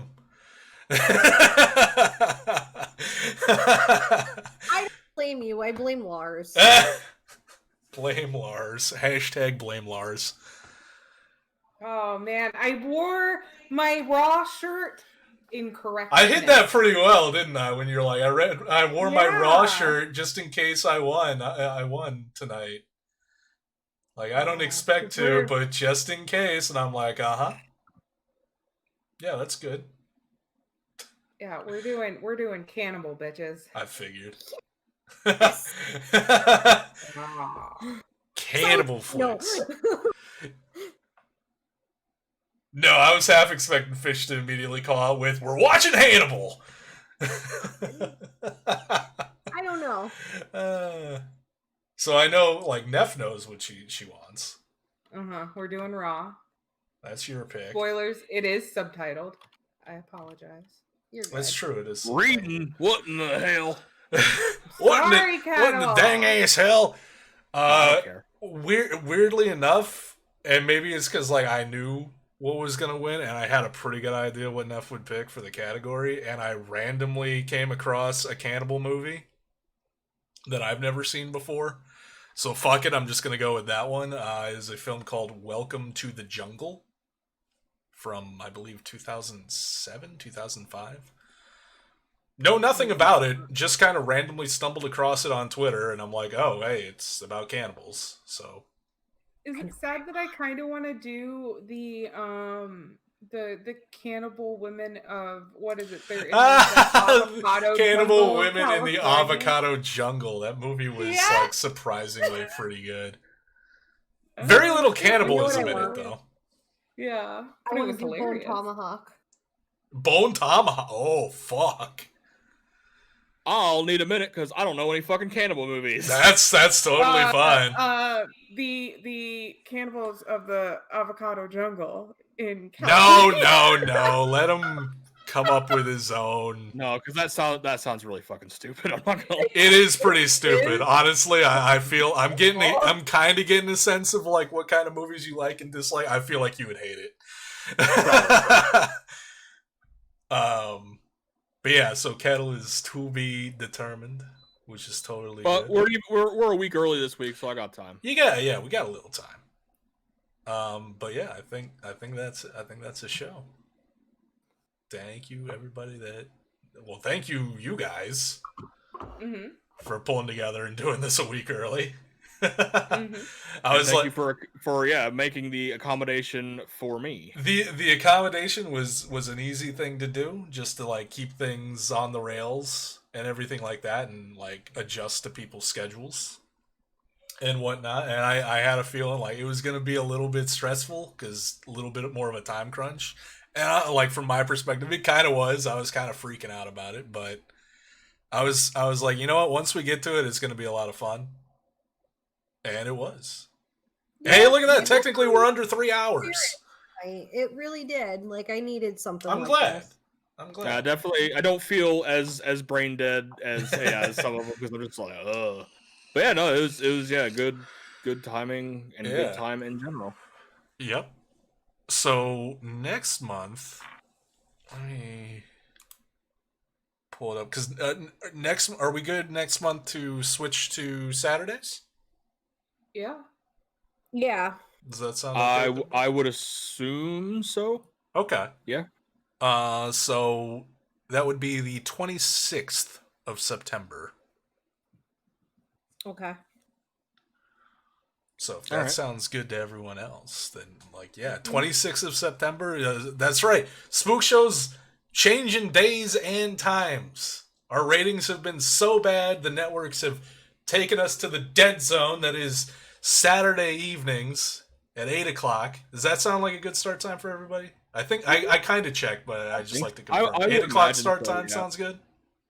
A little bit earlier, that way if we run later, it's not too late into the night. So yeah, Saturdays at 8 are the new Spook Show time at the last Saturday of the month. So yeah, but we'll show up. See, the network's moving us to Saturdays, the dead zone where shows go to die. But joke's on them. That means we're free to do even weirder, crazier shit because no one's going to be paying attention. So you want to stay tuned for that shit. But yeah, thank you everybody in chat who hung out and lurked and did all the stuff. Patrick and Midas and Hobo for chiming in, and Dizzy. Is much appreciated. It was a blast. I'm gonna take a bit of a break. And then I guess we can figure out. I'm not gonna assume you guys are sticking around for anything. Yeah, honestly. I'm in. So post Spook Show Wars.